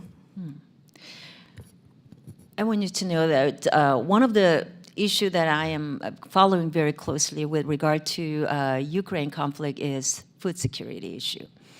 Russia's bombing of ports and grains silos in Ukraine has worsened what was already a dire food security situation. So I'm really committed to ensuring that our food security assistance is getting to the people who need it and that there is no waste of abuse. So I want to ask your working relationship with those large UN agencies, especially those with World Food Bank and UNICEF. So can you explain how you coordinate with them on your oversight efforts, and what role do information sharing, those information sharing agreements play in that oversight that you conduct? Sure. Thank you for that question. USAID is actively doing agriculture assistance in Ukraine right now, both on looking at the resilience of the Ukrainians in their agricultural system, and then also looking at the impact it's having on the rest of the globe and the food insecurity that you just described. And our office has 2 ongoing or planned audits of those 2 programs. With respect to the UN organizations, as I testified earlier, we just came back from Rome and met with the 3 primary agriculture UN agencies there, WFP, FAO, and IFAD. WFP being the largest of those. According to USAID, approximately a quarter of USAID's funding goes to the WFP. So that's a primary relationship that we have, one with the leadership at WFP, explaining what USAID's expectations are and us as the IG for them to report and disclose to us when they see allegations of fraud or misuse. And then also the relationship that we have with their oversight, their IG. We have a longstanding partnership with them where we meet monthly, we share our investigative reports. They have a requirement in certain programs to also report to USAID IG if they find instances of fraud with respect to USAID programs. Sometimes we work those cases jointly. Sometimes we let their inspectors or investigators work them, and then they report back to us and USAID. So those are very effective in helping us identify what's happening and where we can jointly put our resources together to investigate cases. Thank you for explaining that. I know you mentioned the Ukraine's agriculture sector. So can you speak to that assessment of the oversight and accountability measures that I know you just talked about it, but with respect to the projects that include joint ventures with private sector entities? Sure. So in July of 2022, USAID committed $100 million to bolster the agricultural exports and alleviate the global food security crisis. There's 4 separate programs right now that the mission is conducting, the largest one being, I think, the AGRO program. And so the implementing partners that USAID is using are ones that they have used in the past, mostly Chemonics, DAI, and the World Council. And so we have relationships and we have longstanding work that we've done with those NGOs as well. They are included in our fraud awareness briefings that I mentioned, that our investigators are going out and identifying and training the staff on the ground for the NGOs on what to look for potential schemes that might be compromising U.S. assistance in agriculture programs happening right now in Ukraine. Thank you. I wish we had more time, but I think my time's up, so I'll yield back. Thanks. Joan Lay yields back. Chair recognizes Mr. Costa. Thank you, Mr. Chairman, and appreciate the opportunity for this important hearing to talk about an issue that's been discussed a great deal here in the last year, and that is the American taxpayer dollars being spent wisely in this effort as we support the brave Ukrainian people. And as people talk about Ukraine fatigue, and I remind them that the Ukrainian people are not fatigued because they are standing for their sovereignty and in a much bigger way, standing up for democratic institutions around the world, including our own. I want to get to the heart of this matter. I obviously am a very strong supporter of our involvement, along with our European allies and NATO, to ensure that the war criminal, President Putin, does not get away with the atrocities of this invasion of a sovereign nation. Having said that, the aid that we have given, Congress has appropriately and fittingly, as we do in the past, require audits to ensure that these taxpayer dollars are wisely spent. And I must tell you that the Ukrainian members of parliament that I have worked with over the last year, who are very much at the forefront of ensuring that the corruption that has historically been a part of Ukraine does not prevent them, that they put a stop to it, and that they manage their own best practices to ensure that we feel that there is integrity on how these dollars are spent. With that said, I'm going to ask the 3 of you the same question. Mr. Storch, you with the Department of Defense have been doing this, I think, for a while. In all of your efforts with the audits on the monies that we have sent to the Ukrainian military for their defense, have you been able to find any misuse of funds in your audits that would raise red flags to Congress to ensure that something is wrong here and we need to address it? We have not. You have not. And Ms. Arguella, with the audits that you have conducted in terms of humanitarian aid and USAID and other efforts, have you determined or have you found any misuse of American taxpayer dollars in the assistance that we have provided to the country of Ukraine? Our audits have not, no. And Ms. Shaw, with the Department of State, and obviously you have a lot of experience as well in how our U.S. Support, not only here in Ukraine, but in other countries that we have provided support, where any misuse of funds or dollars that were targeted for certain purposes, for economic and for nation building as State Department works it, have you found any misuse of funds thus far of the literally billions of dollars of taxpayers' money that we have provided Ukraine? Our completed work has not substantiated any findings like that. All right. Well, my concern is this, and I think, and obviously people can have different views on this, but because I believe for ourselves and for Europe and for NATO that this is the test of our time and whether or not we are going to stand up for the common values we share as democracies, that some people who don't share that view are trying to cast doubt as to whether or not taxpayer dollars are being misused as a reason that maybe we should withdraw our continued support. And that's why the work that you're doing, I think, is so important for the integrity of our support for this critical challenge that we face today, ourselves and our European allies. Do you get a sense in your audits in working with the ministries in the Ukrainian government and with their parliament that there is a similar concern? Because clearly it's not in their interest, I would not think, if in fact they've had to deal with corruption historically in their country, so they understand the problem, that this would undermine the support we're giving them and that the Europeans are giving them. Have you detected in your working efforts with them about their concerns? So I just say that so to be clear, we don't audit the Ukrainians. In our No, case, I we understand. audit the United States provision of security assistance.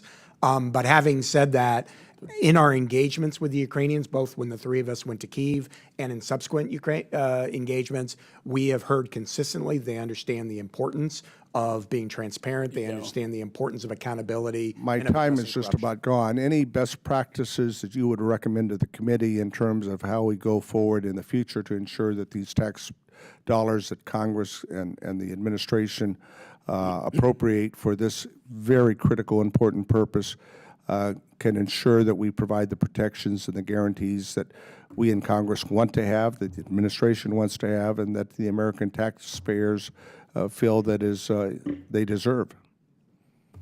A complex question, but a simple answer is to do exactly what you did, which is to empower OIGs and oversight professionals to get in early, to be positioned to get out ahead of fraud and issues like that. Gentleman's time has expired. Chair recognizes Ms. Wagner. Hi, thank you, Mr. Chairman. I thank our witnesses for their service. The United States is leading international efforts to help Ukraine defeat Russia's abhorrent and utterly unprovoked invasion of its sovereign territory. These efforts are necessary to stop Russia in its tracks now before it attacks a NATO partner, triggers Article 5, and puts U.S. service members in harm's way. Equally important, U.S. support for Ukraine demonstrates to the dangerous and volatile regimes in Tehran, Pyongyang, and Beijing, and elsewhere that the United States is prepared to meet any threat to its partners and meet it with strength and resolve. The deterrent power of this signal is critical for international security. We must continue to ensure our support for Ukraine is as efficient and effective with the proper transparency and oversight that I think you all are providing as possible. I appreciate our witnesses' important work in this regard. Deputy Inspector General Angalera, put simply, how many audits are being conducted of U.S. direct budget support to Ukraine, including by the World Bank, the government of Ukraine, USAID Inspector General? For USAID Inspector General, our planned and ongoing work includes 22 separate audits. That includes the direct budget support in all of USAID's programming. I could get back to you. I'm not sure exactly how many reports between the World Bank, between their third-party auditor that they've contracted, between USAID's 6-month reporting to Congress and Deloitte's reporting. It's a substantial amount. We'd like to get that figure. That would be very helpful for committee just as a whole. Congress requires that prior to obligating any direct budget support funds, the Secretary of State and USAID administrator must, and I quote, certify and report that mechanisms for monitoring and oversight of such funds are in place and functioning, and that the government of Ukraine has in place substantial safeguards to prevent corruption and ensure accountability of such funds. The IGs for the State Department and USAID are also required to report to Congress about your assessment of these monitoring mechanisms and safeguards, I'll say. Deputy Inspector General Angalera and Shaw, what is your assessment of these monitoring mechanisms and safeguards? Are they adequate to detect any potential misuse of U.S. direct budget support? I'll start with you, Ms. Angalera. Sure. Thank you for that question. And we've recently issued a joint report looking at whether or not the World Bank mechanisms and oversight controls that are established right now meet GAO's internal control standards. And our assessment and evaluation is that they do. The next report that we're working on is looking at the effectiveness of how those mechanisms are working. And that's our next step in our process. Ms. Shaw. And for our part, we looked at the Department of State certification process and whether that was consistent with their typical process and well-informed. And we, in the 2 reports that we've issued to date, certified that they had followed their process. Great, thank you very much. Deputy Inspector General Angalera, USAID has contracted Deloitte to work with Ukraine's Ministry of Finance to review its internal monitoring, transparency, verification, and reporting systems and procedures. Have you evaluated Deloitte's work with Ukraine's Minister of Finance, and how do you assess the systems and procedures of Ukraine's Ministry of Finance? Sure. With respect to the work that we've done, we have access to Deloitte's reports that they provide to USAID. They just issued a report in January. And our audit team that is focused solely on direct budget support and oversight of it reviews those reports and identifies if there are any areas or flags of concern for fraud that we would want to do a deeper dive and look into. As of today, in all of the reports our independent team has assessed, no such instances have occurred. And they've been working specifically with Ukraine's Minister of Finance in this regard, correct? Correct.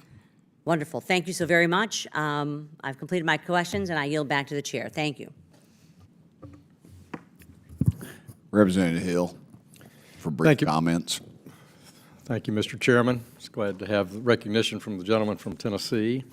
Thank you for your patience being here, IGs. We're grateful for your participation because, as you've heard from every member on both sides of the aisle, while there is tremendous, strong bipartisan support for the humanitarian, governmental, lending, and military support for Ukraine, there's also tremendous anxiety and interest from our constituents, not only here in the United States, but also in Europe, for European countries, that is a full accounting made for all of that support. So thank you for the work you're doing on the front lines of that. In December, after the House was briefed by Secretary Blinken and Deputy Secretary Adeyemo on funding for Ukraine, I made 2 principal points to them and followed up with a letter. Congress has, to date, not really had the full financial overview of our support in each of the buckets that you've referred to, so direct governmental support, humanitarian support, both at the United Nations and through USAID, and military, in a way that they can compare it to other countries. Because part of building consensus in Congress is to demonstrate that while we may have been upfront a major contributor here and the dominant military contributor, that we want to see the world come behind us and play an important increasing role. And we saw that just in the week, President's Day week, when Prime Minister Kishida in Japan pledged $5.5 billion towards Ukraine support, and that's what we want to see more of. And so this work is very valuable, and I'm grateful to you. Ms. Agranella, I want to ask you a question about USAID. So you have, you give money to the UN and you give money to contractees with USAID, which are trusted NGO groups that you regularly do business with. But you were, the agency was pressed to give money directly to NGO groups preferred by Ukraine, for example.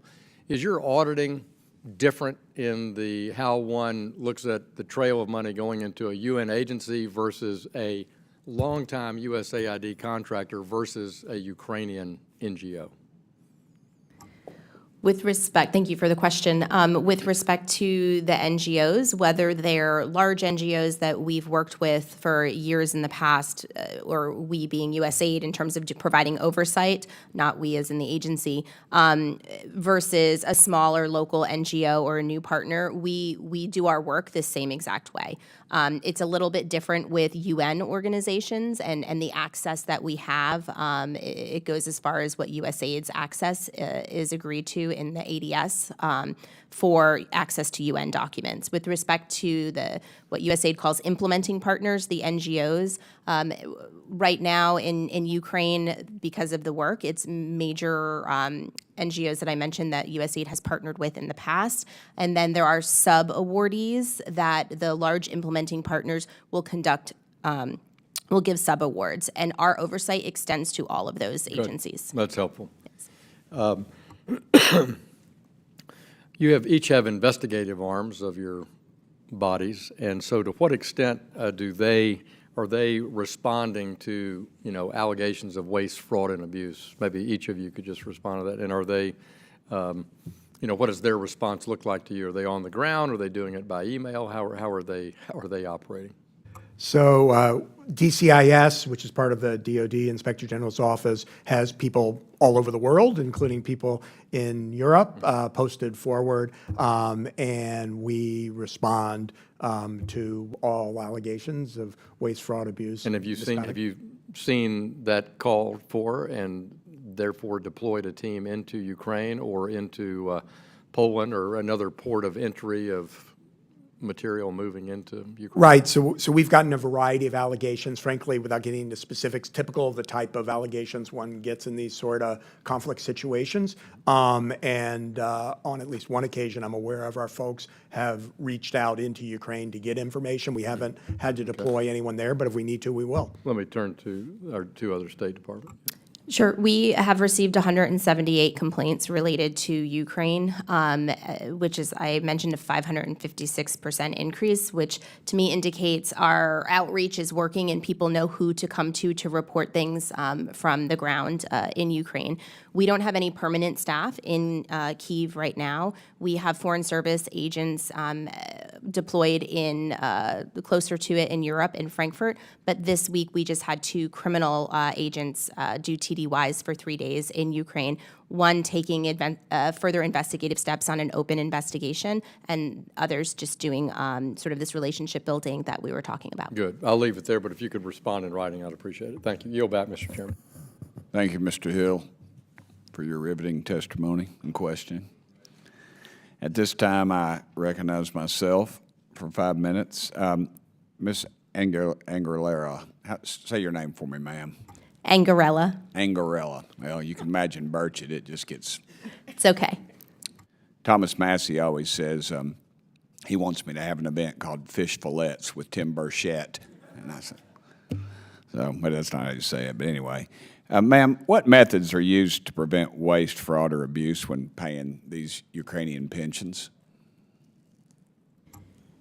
Thank you for the question. The pension support is being provided through the direct budget support, which is going through the World Bank and being done on the reimbursable basis. So when the expenditures are incurred, then the process is for the Ministry of Finance or the government of Ukraine to certify that, submit it to the World Bank. The World Bank, as the trustee who manages and supervises the fund, looks at and to make sure that the expenditures comply with their internal procedures and their protocols, and then they disperse the funds. On top of that, USAID, the agency, has contracted with Deloitte to do its own spot checks and within the Ministry of Finance. Wait, you said with who? With Deloitte. Deloitte too, sure. To do spot checks and capacity building, not audits per se, but capacity building, including with GAO doing capacity building for the internal or the external audit entities within Ukraine. So those are some of the different levels in this multi-tiered oversight approach. And then our job as USAID OIG is to make sure that we are aware and we are monitoring all of these reports. And from an independent perspective, we're identifying if there are any gaps in those monitoring controls that are already put in place. So you have a pretty good feeling for this, that it's not being stolen, that it's going to where it's supposed to, towards the Ukrainian pensions. Is that correct? As of today, yes. As of today, thank you. Are those the same methods we use when we pay housing and utility subsidies? Through the direct budget support systems, those are all done the same way when they're going through the multi-donor trust fund, the peace fund, yes. Okay. Another report by USAID to Congress says that the Ukrainian tax revenues will remain depressed for the foreseeable future. Does your report detail how long we will have to provide money to Ukraine? It does not, Congressman. That would be more of a policy decision for most likely this body and our State Department and USAID senior leadership. But our role as the IG would be to oversee any of the funds that are expended. If you had just a gut reaction to that, would you have any idea at all, or you just don't want to get into that mess? Both. Both? Both. All right, ma'am, that's a good answer. You're not from, what end of the country are you from, ma'am? Rhode Island. Oh, wow. Well, all right. Another, let's see, can you think of a time when the inspector generals have had to revise their initial report because of fraud, waste, or abuse was discovered? I would say that, not that we'd have to revise an initial report, but we would do a subsequent report. A lot of our work is done in phases. Disbursements of money and programming happens in phases, and so we try to phase our work that way. So we wouldn't go back necessarily and change an initial report, but we would modify or have different findings in a subsequent report. Okay. Thank you very much. Thank you all for being here, and I yield back my time to no one. I'm not really sure why we even say that. Mr. Lawler, you are currently recognized for 5 minutes. Thank you, Mr. Chairman. Ms. Storch, I certainly appreciate DOD's end-use monitoring of U.S. origin defense articles to ensure transparency and verification of U.S. military aid. Can you please describe how DOD conducts end-use monitoring on the front lines and other areas east of Kiev? And what challenges are there in conducting effective oversight? So thank you for the question, Congressman. End-use monitoring and enhanced end-use monitoring, excuse me, for the more sensitive items is something that we continue to focus on. We've done, as I'm sure you know, a series of evaluations. We have one pending right now, and we're going to keep doing it as the situation continues to evolve. And frankly, the standards have evolved, right? Because end-use monitoring is something that historically has not taken place during active combat necessarily. And so the ability to get to the front lines, to your point, may be limited. So probably not my place to testify about what the department is doing right now. We are evaluating that. I can say I've heard in testimony that the department has indicated that they're getting out more than they were able to before to do some of the, some of the visits to actually lay eyes on, and they're using other methods. Some of those get into classified type issues, so I can't really talk about that in this forum. But we're looking at all that, and we're going to continue to look at all that going forward. And one of the things we are going to do is try to use agile reporting as we do that work to get things out as quickly as possible and as transparently as we can. Great, thank you.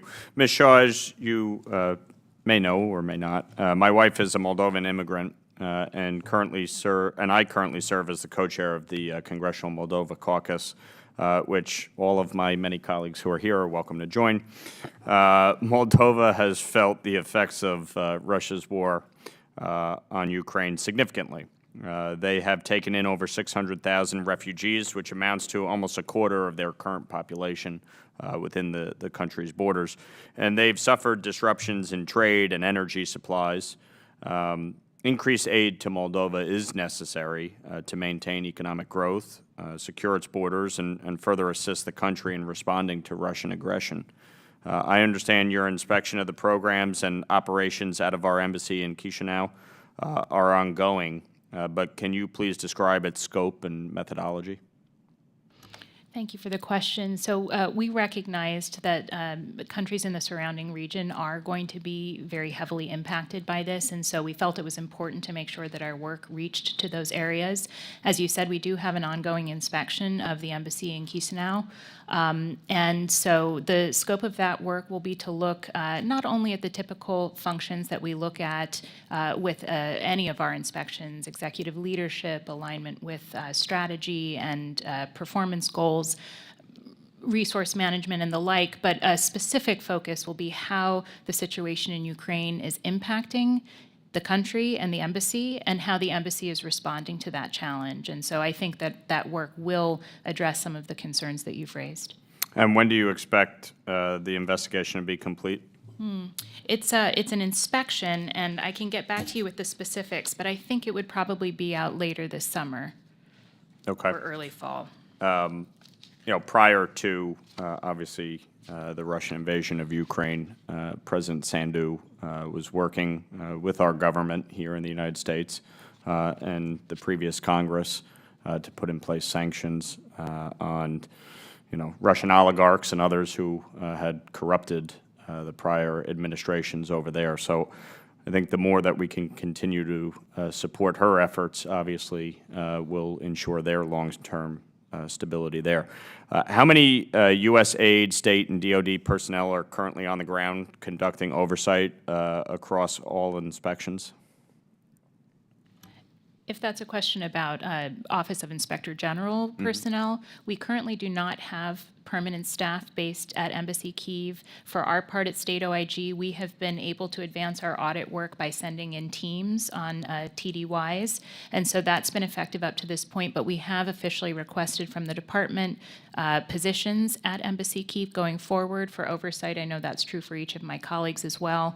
To date, we've received department support for our request, and so we're working through that process, and we've been assured it's being given expedited review given the circumstances. Okay.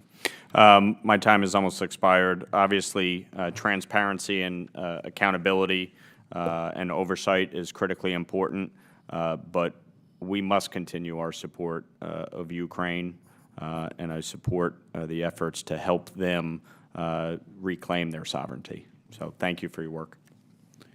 I yield back. Thank you, Mr. Lawler, and we now recognize Mr. McCormick, who bravely served our country in the United States Marine Corps as a pilot and now is in Congress with us. Mr. McCormick, you're recognized. Well, thank you, Mr. Chairman. I definitely feel like it's to America's great benefit to be a partner in defending Ukraine, preventing the unprovoked Russian ambitions to take over a country and to continue to expand their, what I would say is probably something that Peter the Great has been quoted by Putin. People think that he's just a former KGB guy who's part of the Soviet Union. He literally quotes Peter the Great, and in many ways it's in their DNA when you talk about Catherine the Great having to expand her borders in order to secure her borders. So we understand what's at stake here. I thought it was interesting that the Biden administration has constantly been too slow in delivering needed weapon systems for Ukraine to win this. The president's irresponsible rhetoric prior to the invasion and reluctance to act more decisively since then has caused Russia's unjustified aggression war to Ukraine to continue for longer than it should have ever been continued. I will say the original Biden plan, as I understood it, was to have President Zelensky flee to America, not learning the lessons from Afghanistan, which I participated in also, and which I think would have been catastrophic, as Ukraine would have folded instantly without leadership, and we would have had another war probably in Moldavia or possibly Estonia or Romania, who knows, because his stated objective was to continue to grow the Russian Empire, if you will. I understand the violent and chaotic U.S. withdrawal from Afghanistan has created this security vacuum, where now China is very aggressive, Russia is very aggressive, and there's a lot of uncertainty as where we're going to go from here right now. What I'm concerned with is I've seen great accountability as far as my questions being answered on where our military aid is going. We can see downrange how it's affecting this war and how Russia is being really beaten badly in many ways. You've seen a massive amount of armor taken out, personnel. We're at a stalemate right now. There's about to be a counteroffensive with any blessings. Hopefully we'll be successive. And when I say we, I mean them. What I am concerned with is any protracted war. Anybody who's been to command and staff school, anybody who's studied warfare and understands the limitations of American warfare, is you lose popular support by extending a war, no matter who you are. Russia lost popular support in Afghanistan. So did we. If we don't have accountability for our equipment, we have a problem. I feel like the military equipment has been well accounted for. What I'm concerned for is the Biden administration's plan to spend about a third of our money in their economy, and not in the ways that I think American people would be supportive of. For example, union pensions. I just don't think that that's going to be popular. I don't think it's going to be sustainable. And what I'm worried about is losing popular support for a war that has great ability to keep us out of a war. And I want you to speak on that as far as how we're spending our money outside of military. Sure. Thank you for your question, as I appreciate it as the proud daughter of a retired Air Force pilot. The funding that is going to the government of Ukraine to supply pensions and salaries for civil servants is, as I described, going through the World Bank's trust fund as the direct budget support. So it's not going directly from the government of the United States to the government of Ukraine. It's going through the World Bank as the trustee for the funds. In addition, the mechanism that policymakers decided to use was a reimbursement mechanism. So the expenditures are being submitted after they've already been paid for by the government of Ukraine. And the government of Ukraine is certifying that these were eligible expenses. So it's not money that is allowed to go to support any other even government ministries other than the salaries or what is specified in the agreement. And that's what the government of Ukraine is certifying, that they went to the eligible expenditures. And then the levels of oversight that have been built into this system of oversight is what I'm calling it, then falls to the trustee, which is the World Bank, to look at using their own very well-established internal standards, controls, and procedures to certify that they were eligible. And then USAID has a responsibility as well. Yeah, so when you talk about eligible expenditures, this is exactly what I'm talking about. It's fancy words for basically saying things we don't want to go to. I understand how the reimbursements work, but just like when we give money to anybody in the federal government, we usually have strings attached to where that money goes. I think it would be a very good idea to understand that the American people ultimately hold us accountable, and we'll hold anybody we give money to accountable. And it can't go to things the American people don't support. And with that, I yield. Gentleman's time has expired. I now recognize the gentleman from Kentucky, Mr. Barr, for 5 minutes. I thank the chairman, and I want to express up front that I believe it is in the national security interest of the United States to provide assistance to the resistance in Ukraine to repel the Russian invaders for several reasons. Number one, to prevent a broader war in Europe, to deter that broader war, and to prevent a triggering of our Article 5 obligations under NATO. I think it's also important to send a signal to other totalitarian regimes, including the regime in Beijing, that aggression towards sovereign or at least independent democracies is something that the civilized world will not tolerate.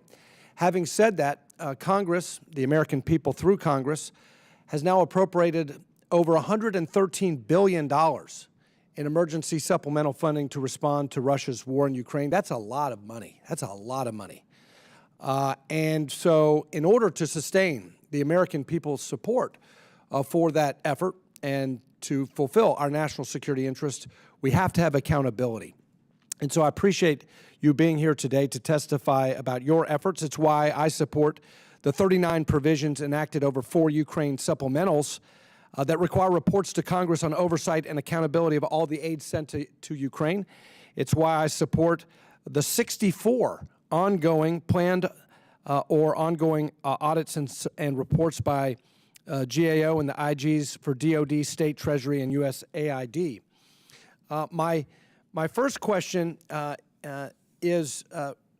relates to the return on investment here and this national security interest. Chairman of Joint Chiefs of Staff, General Mark Milley, testified to Congress last week that if Russia were to prevail against Ukraine, the U.S. would need to be doubling our defense budget. The $49 billion in security assistance packages to Ukraine accounted for just 6% of our 2022 defense budget.